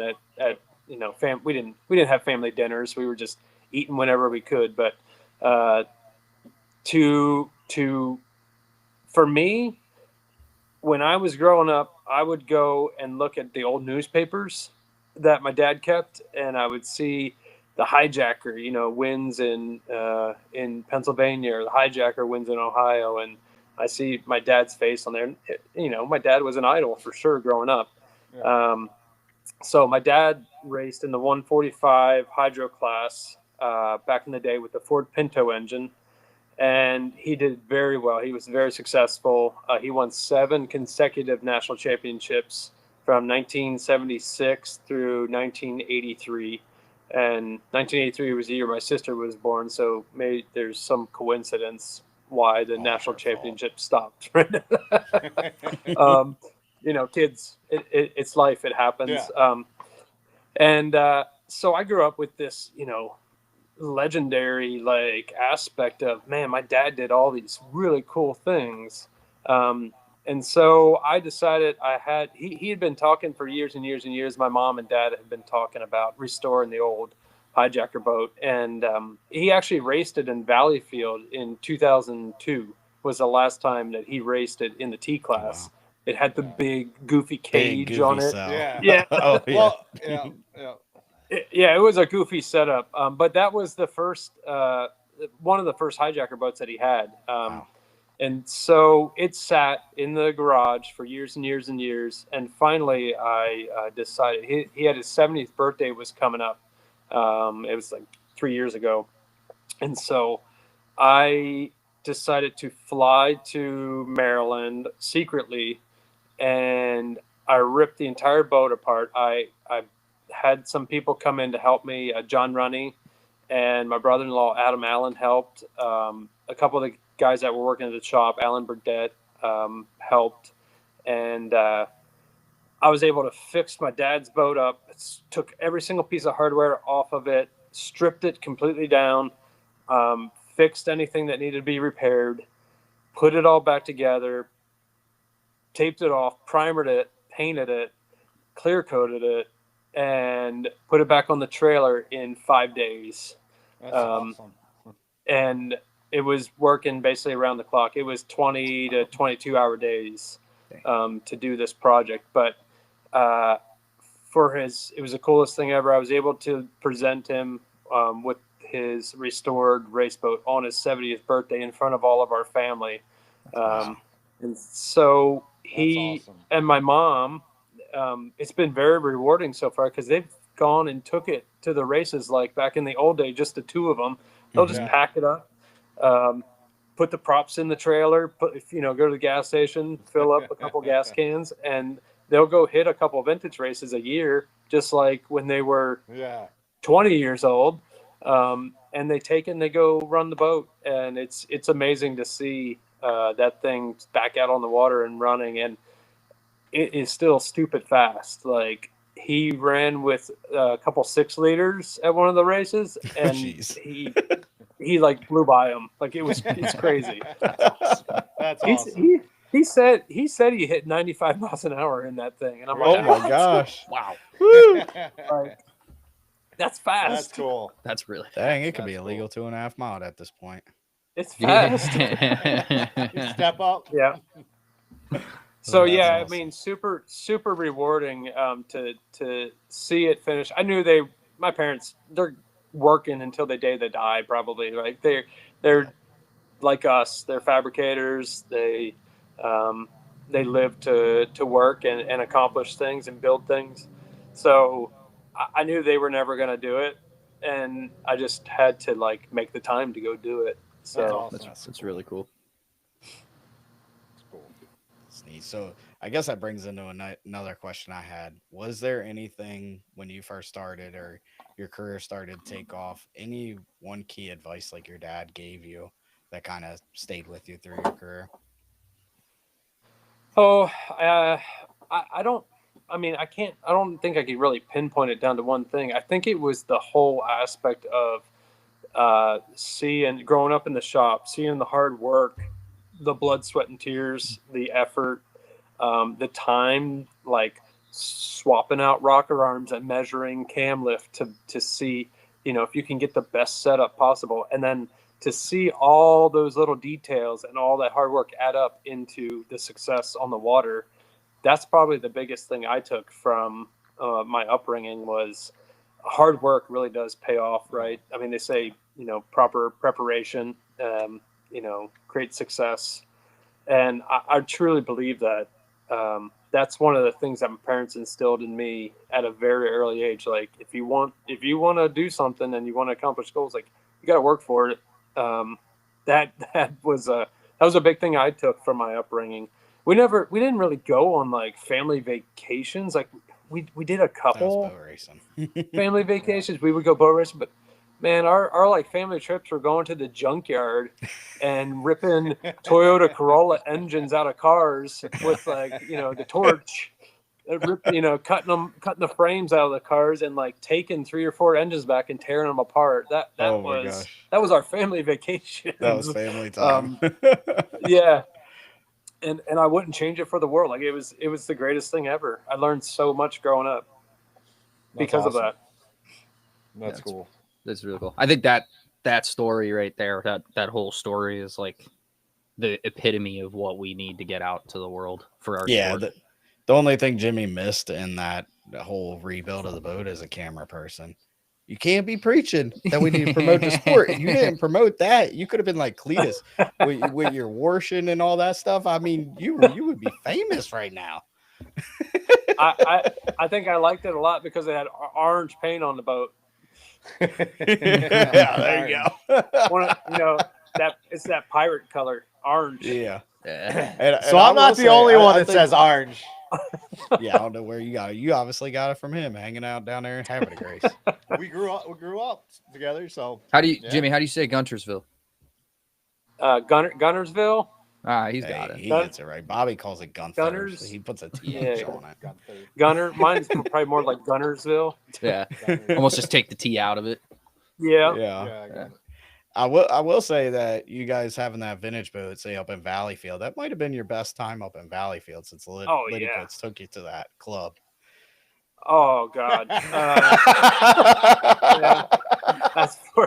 That story is for a different day. That's a different podcast. Jimmy's episode. also known for his RC racing.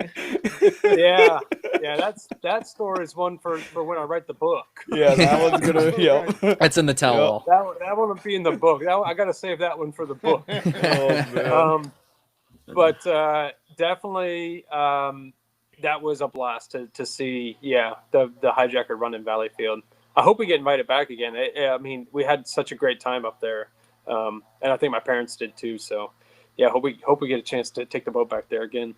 Nice. See, Bob, vintage at races is okay. Oh, it's awesome. we had the most hate mail we've ever had because we were talking about how Valleyfield got the finals blowout, but like we had vintage on the wall. Well, we had vintage running. And like people took it way out of context. Yeah. Man, that's the first time we've ever had like messages blowing us up. Like I'm surprised I didn't can't get believe death threats. Yeah, dude, that Business Suite app was going wild for Yo. 2-3 days. I was getting messages on Facebook. I'm like, Yep. private messages. I'm like, man, people really are pissed off. people love their vintage, man. Yeah. Oh damn. So Bob, did you do rapid fire? I know we probably stole some of them if you did. no, I but- didn't do any. You didn't? He pretty much answered everything. Yeah, I was about to say Everything, yeah. that was Answered everything. we wrapped that one up pretty Yeah. well, but Yep. I don't know. I guess We're gonna have to have Jimmy on at least, maybe once a month. We're carrying 50 people all night. yeah, I dude. mean, we're Yeah, I gonna It's have- told probably you. our best sustained viewership. Jimmy Shane's a I guess- popular guy. I guess one question that would have been in rapid fire that didn't get asked in the comments. I know we asked about your favorite win. Do you have a favorite heat of all time, like from the heat racing itself? Maybe you didn't even win it. Yep, I do. I have one that sticks out in my mind, very particular. I mean, there's obviously been some really close finals and really great races that I've been a part of against some amazing drivers. But there's one in particular.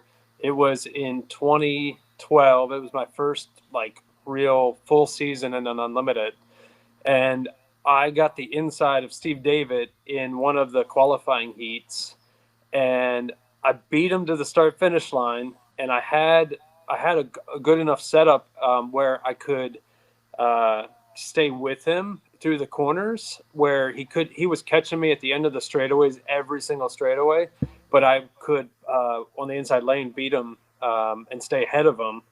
And on the third lap, or it was the second lap in Detroit, in one of the qualifying heats in 2012 or 2013, one of the years I was driving for Graham, the canard wing just broke in half. And I'm like, Steve David is right next to me, and Yeah. the canard wing just goes under the boat, snaps in Oof. half and goes under the boat. And I'm like, man, I've never I don't think I beat Steve yet, ever. Yeah. And I have an opportunity. I ran the last lap and a half with no front wing on the boat, and I stayed out in front of Steve David That's awesome. That's in great. Detroit on that big course. Yeah, that's a tough course to do that on. That one, and it really took me back to the 1 liter days where you're throttle. I was using a lot of throttle control, Yep. and just really feeling the boat, what it wanted to do. And I had to adapt really quickly, but I felt comfortable enough to still run really hard. Yeah, that's Yeah. awesome. And I beat him without a front canard. It was cool. That's awesome. And then I found out that I N2'd and I lost and I got disqualified from the heat. Oh, Oh, man. Yeah, last thing I'm looking at some lights.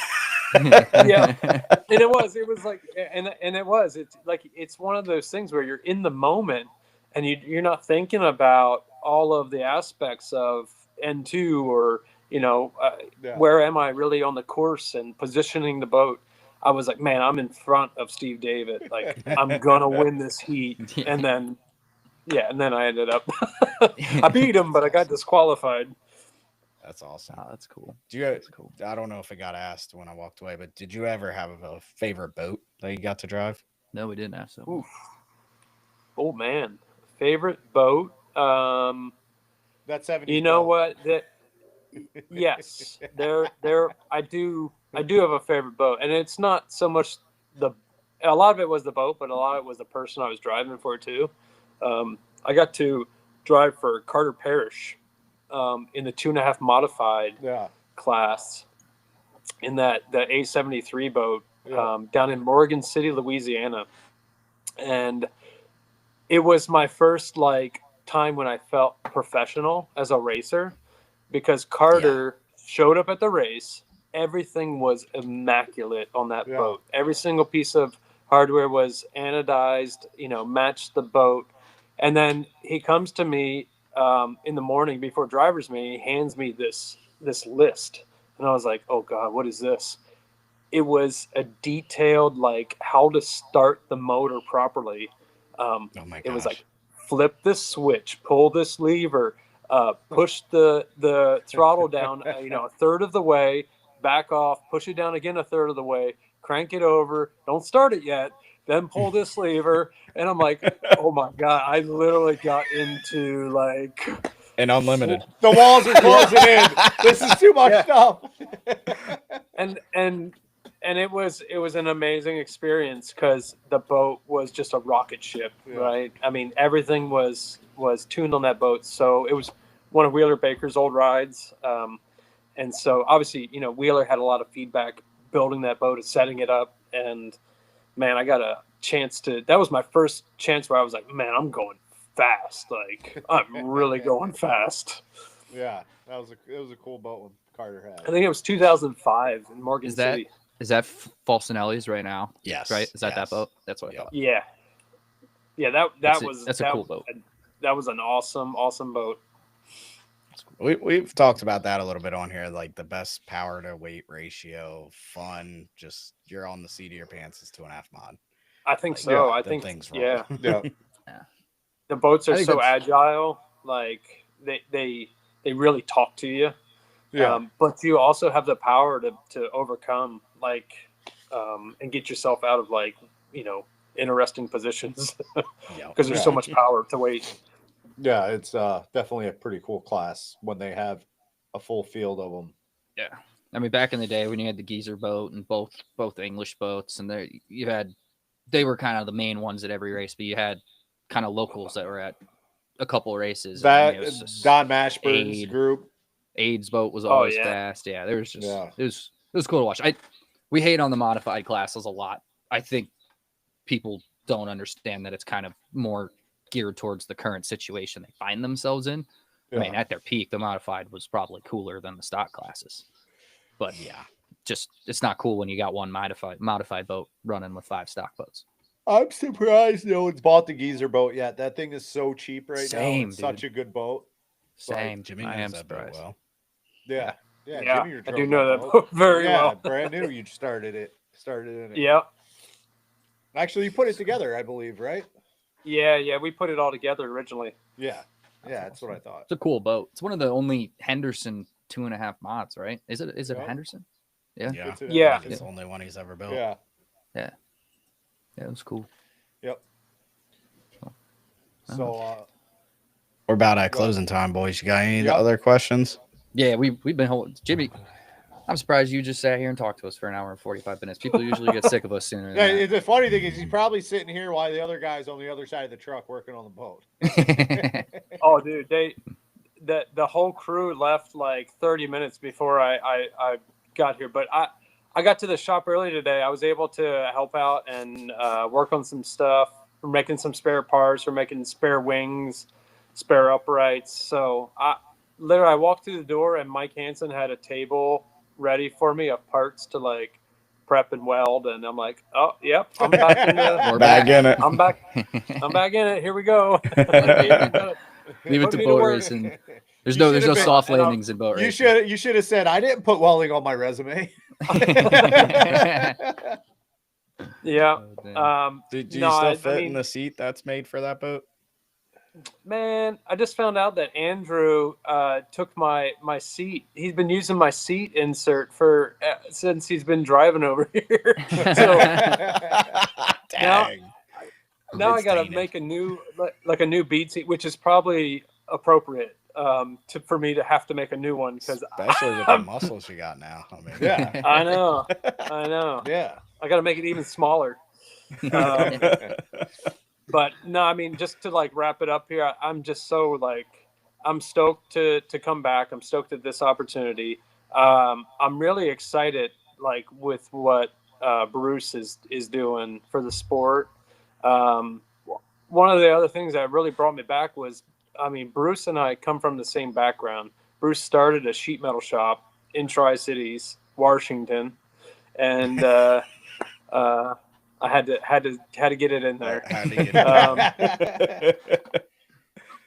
But it's I think we're going to get along so good and so well. I think we're going to be on the same page because it's just like you guys, like, you know, their motto for the company is building people who build great things, and that's that's what you guys do at Hage Tool. That's what you guys did with the race boat, with the 2.5 stock. It's what you did with the GP boat when you guys were building it and trying different things. I'm really stoked to be in that environment of people that have a like mindset. Yeah.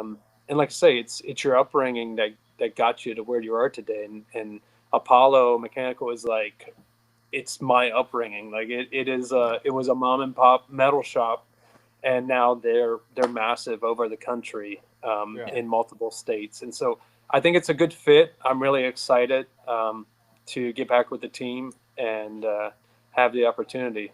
Not sure what boat I'm going to be in yet, but we'll see. I think we done figured it out.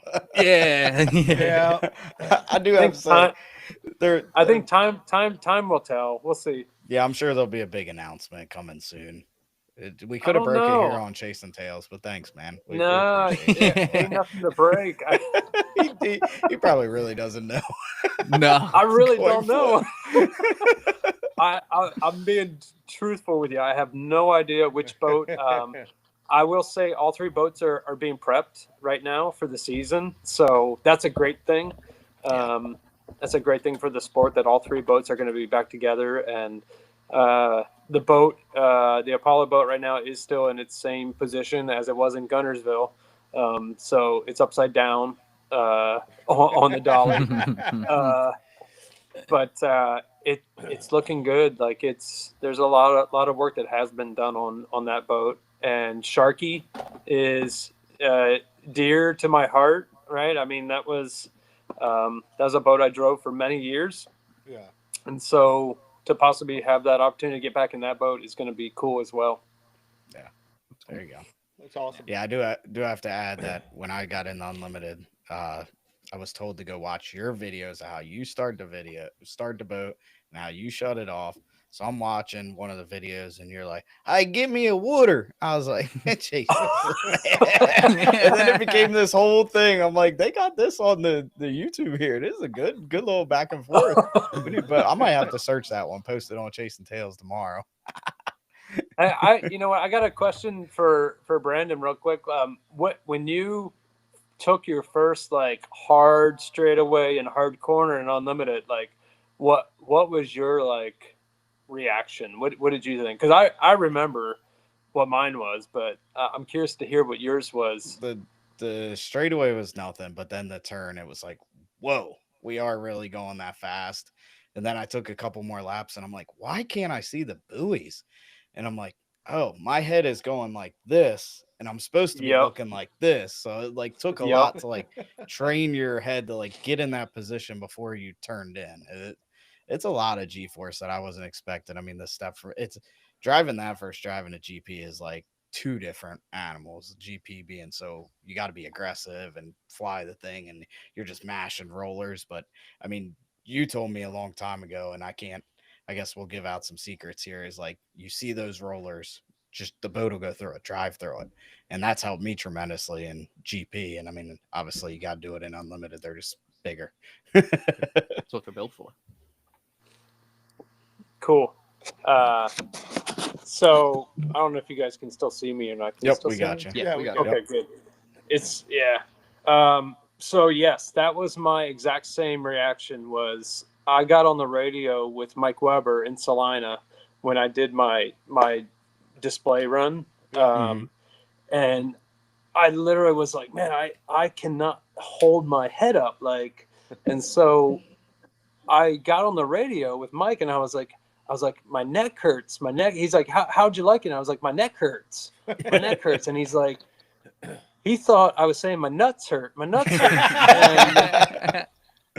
And so he's like looking at the crew. He's like, I guess the seatbelts are tight, or I don't know. He's like, something's wrong with the seatbelts because he says his nuts hurt. And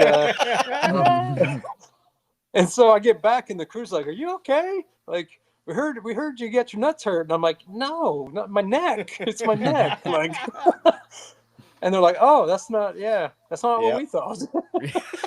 That's hilarious. Yeah. That's great. But yeah, same thing. Like you have to retrain like your body because of the forces. And it was the coolest thing that I remember when I sat in the Unlimited and I went to go get qualified for the first time, or even in Salina, like driving it for the first time. I get in the cockpit and they close the lid and I start the boat up and it starts moving. And I literally look over and I'm like, oh my God, there's no boat around me. Like I'm sitting out in the open, right? Yeah. Like you're so used to the deck line in inboards and GPs. And I look over, I'm like, I'm just hanging out here, like over top the water, you know, and it's just zooming by me. Yep. And there's no boat around me. Yeah. Like the cockpit's just sticking so far out there. It's wild. I think that's why like Jay Michael and some of the outboarders are so good at flying the boat because that's like a position they're natural in. Probably, yeah. Yeah. Yeah, it was definitely unique.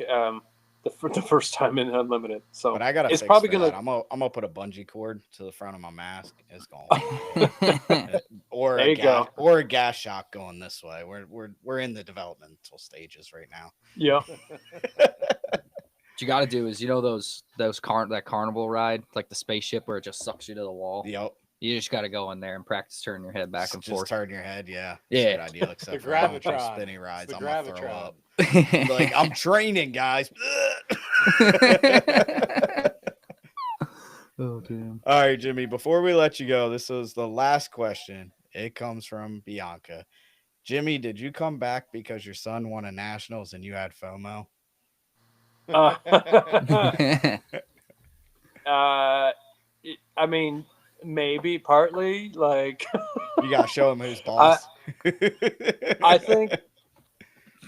think it was that. I think that actually did help to make the decision because it was one of those things where it was a sign that I had like accomplished one of my goals by taking time off and focusing on the boys and their goals. And for Hudson but first of all, both the boys, I'm so proud of what they've done, and they shocked us this year. I did not expect them to do what they did, but for them to finish first and second in the J Hydro national championships was, I mean, beyond words. And even more fitting, like it was Hudson's third race ever in a race boat, and he goes out there and he wins the stock outboard, J Hydro nationals. And I mean, it was just so rewarding that it felt like we accomplished a massive goal that I didn't expect.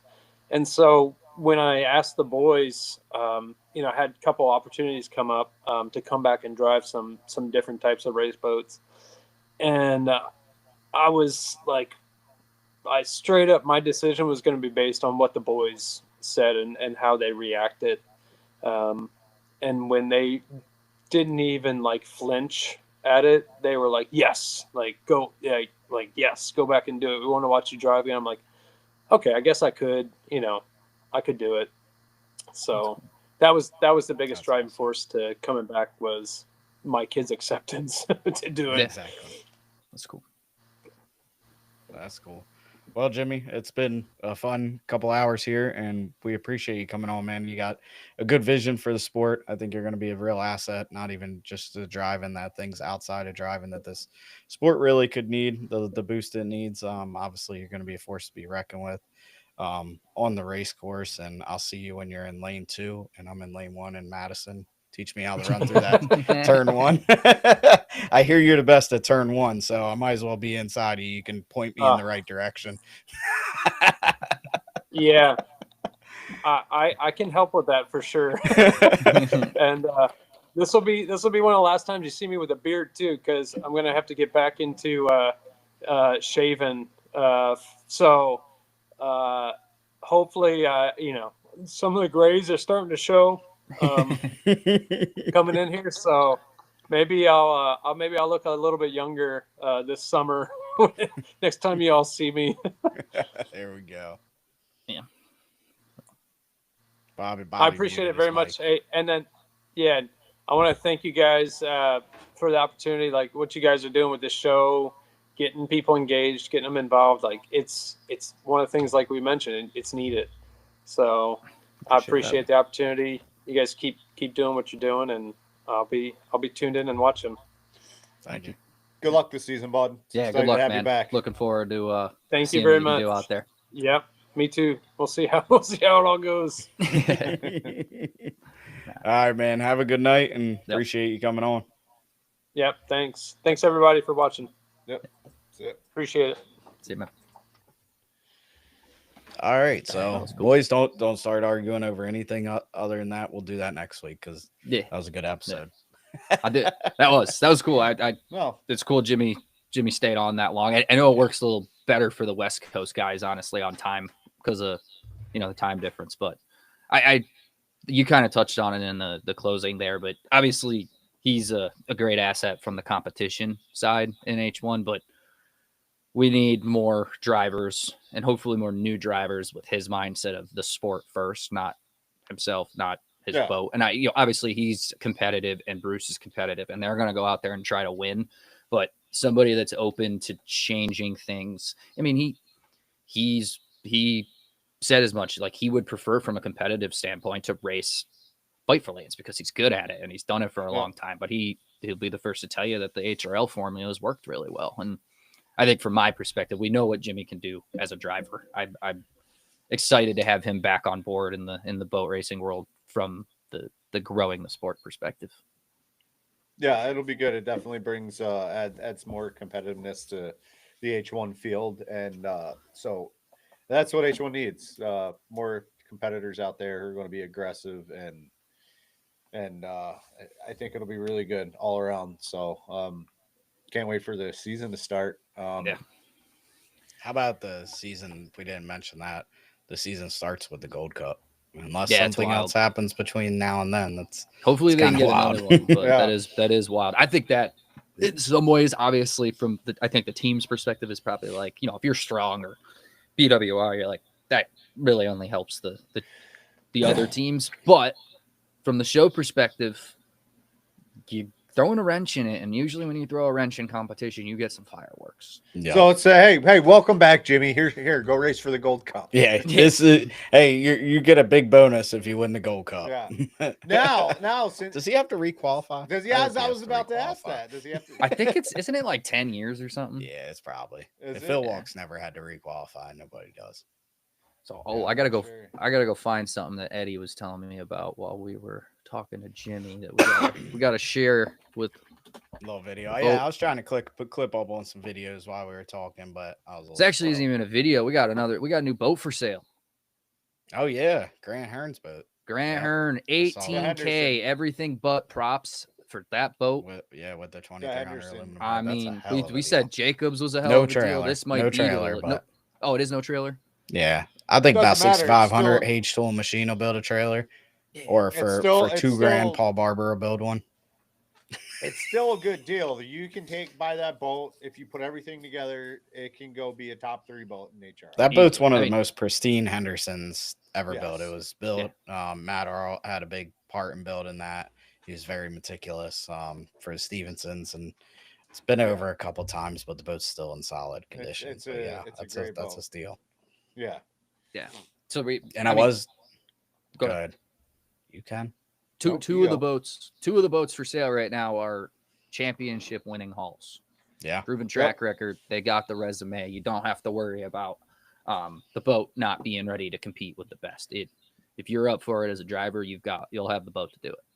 No. So yeah, if you're looking for a 2.5 stock, you don't know how to get in touch with any of these guys, get in touch with one of us. We'll help you get in touch with Grant Hearn or Jacob and buy one of these fast boats and get out on the water. And Yeah, be we need competitive these right two out of hulls on the gate. water next year, man. Yeah, definitely. And breaking news. Jason Tails is going to drop our price on the Honda package Black Friday special. 11,500 ready to go. Drop it in, go racing. Breaking Everything. news. Yep. Everything. I beat up on our suppliers, Marty Wolf and H Tool Machine, and we got that price down. Black Friday all the way through November.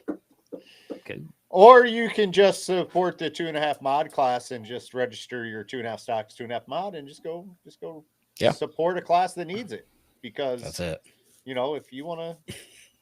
Didn't I say we Oh, weren't no, getting into here- this, Bob? here you Oh, go. Come on, shit. Bob. I'm sorry, Here he goes. man.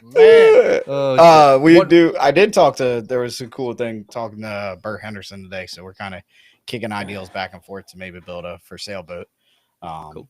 a rental / for sale boat, brand new boat. So put a Honda in it, do some things. That'd be So cool. that might be in the works. We'll keep chatting about it. I know he's up there. So busy next building week, things.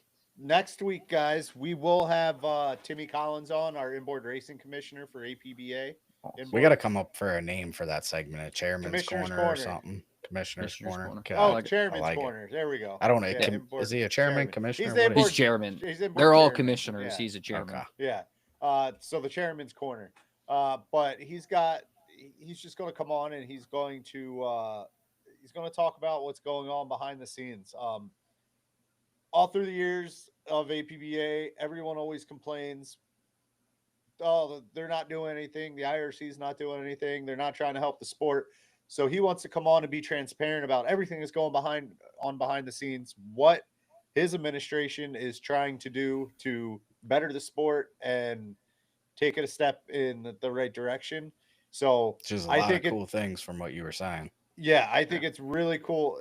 I mean, from what he's doing, but coming on here just to not that the whole world watches our show, but for people who do, they can go spread the word that the IRC and the inboard chairman are doing something, or more than something, multiple things to better the sport and take it in the right direction. So he'll be on maybe every week, maybe every other week, but he's definitely going to be on here. That was something that we talked about when we first started this, that he thought it would be cool to come on and do it. Now, since we've been doing it for a while and he has things moving behind the scenes to help our sport, he definitely wants to come on. We were going to have him on this week, but because we had Jimmy on, I talked to Timmy. You thought we was going to have time for Timmy. Yeah, this it was gonna week. be I told Yeah. you this one was And, going to be a long one. but Timmy did say it was probably better to wait a week so he had more details so he could share with the general public. Yeah, I agree with that.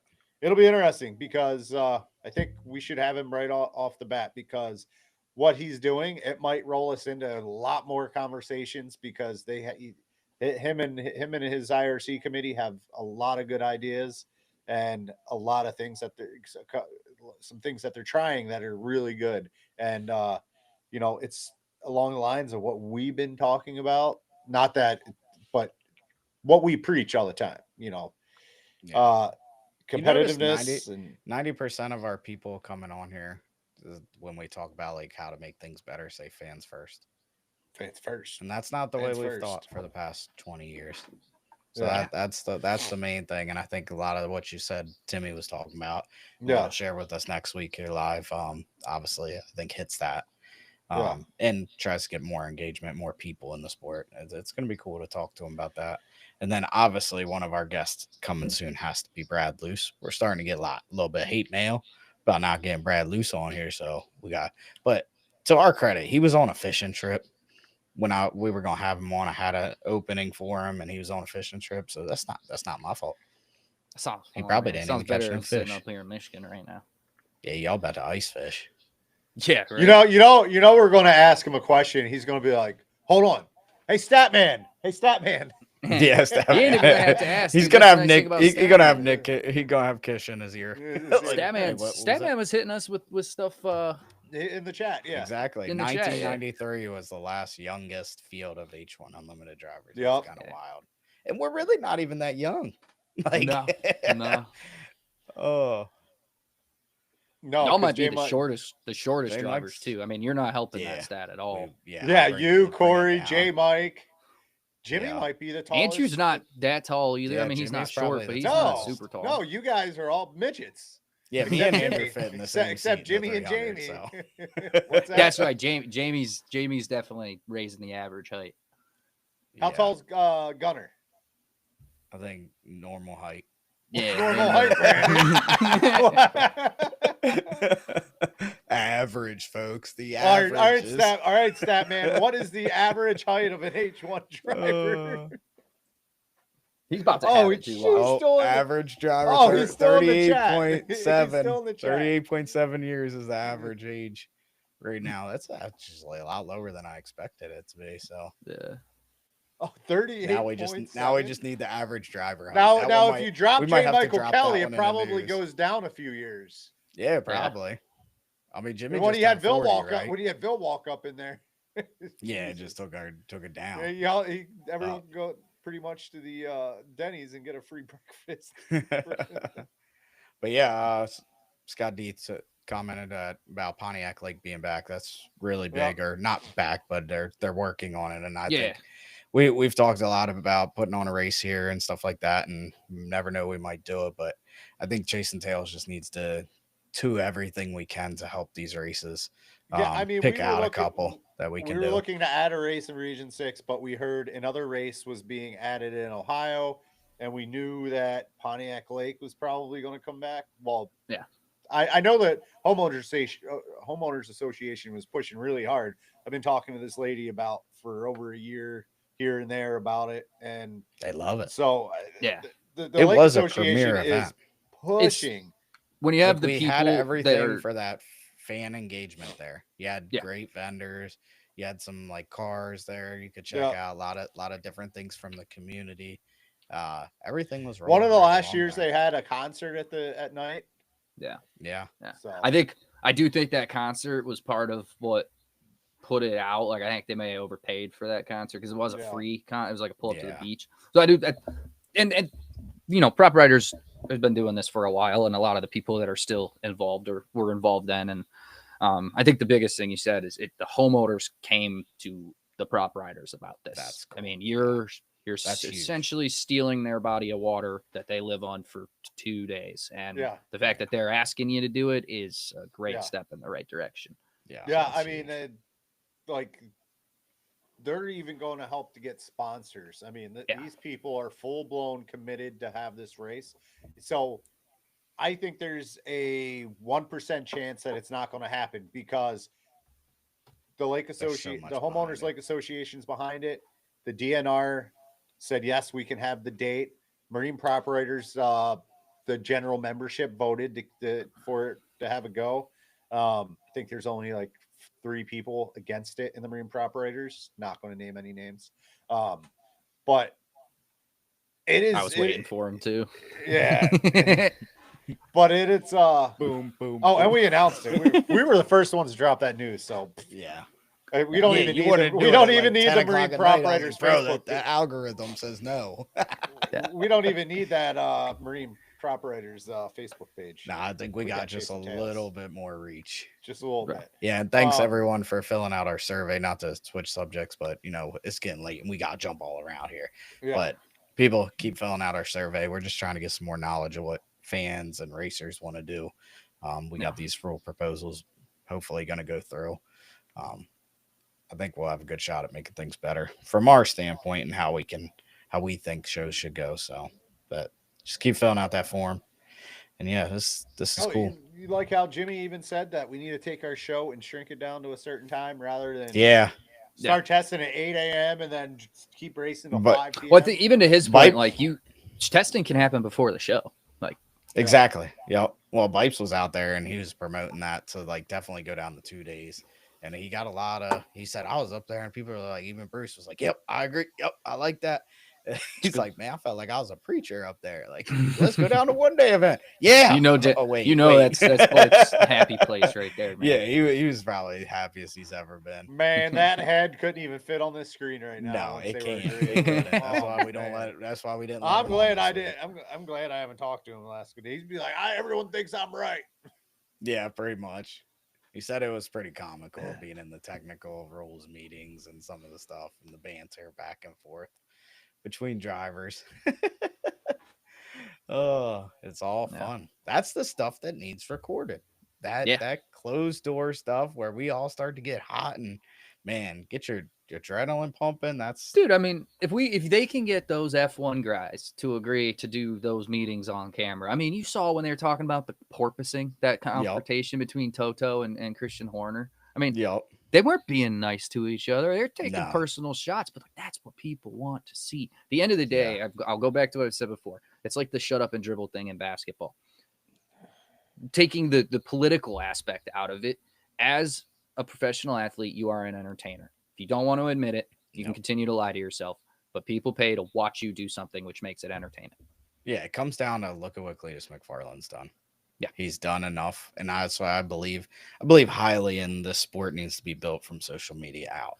Like we have events. That's just, we'll make some events better. But what these guys like Cletus has done, I mean, now he owns a track. He's putting on some of the biggest events of the year, the Mullets that they just had. That which was awesome. I'm putting in my name that I'm an unlimited hydroplane driver now. I need to be in this thing.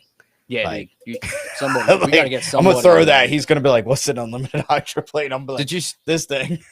Did you see Pastrana's wife? She ran in it, and She was after cracking she's everybody. like, I'm the best at just being in the way, man. That's how I stayed on the lead lap. I just Yeah. kept getting in everybody trying to pass me's way. They had to run and shut the trunk so they could take Yeah. off, and That's awesome.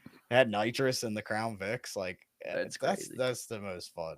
I gotta get in that Yeah. somehow or another. Just need a secondary driver. Boys, We'll flip a coin. 2 hours and 7 minutes. That's a long Yeah. time. Yeah. I'm So what are you tired. saying? You want to wrap it up? I'm tired. You want to do the outro? This is Bobby Kennedy chasing tails, episode number 69. Nobody cares that it's Bobby Kennedy, bro. Start over. Man. I'm the man that taught Brandon everything he knows. Episode 69. You can finish. Keep going. Thanks for tuning in. It was a good episode with Jimmy Shane. We wish him the best of the luck in the 2026 H1 season. Welcome back to the Gold Cup. Is going to be his race. That's going to be awesome. First race back to Gold Cup. I wouldn't want to do that. Yeah, no.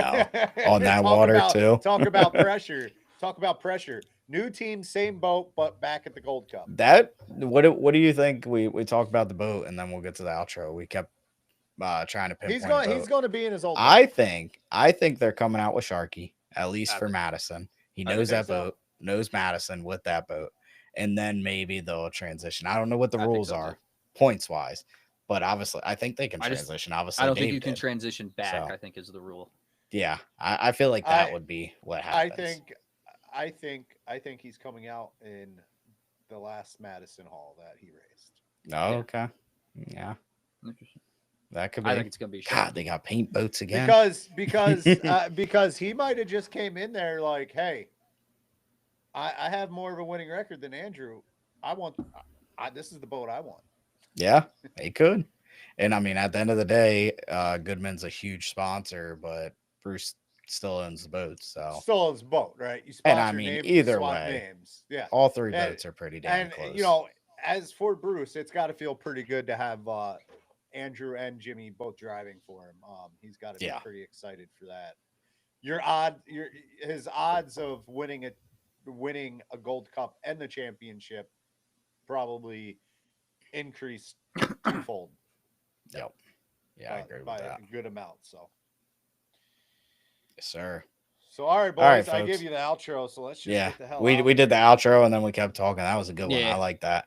Anyway, people, like, subscribe, follow to Chasing Tails. We got a lot of cool things coming. Obviously, we said Timmy Collins on next week. Do a little Chairman's Corner episode. Got some other people lined up, and obviously after next week is Thanksgiving, so we're gonna have a good feast.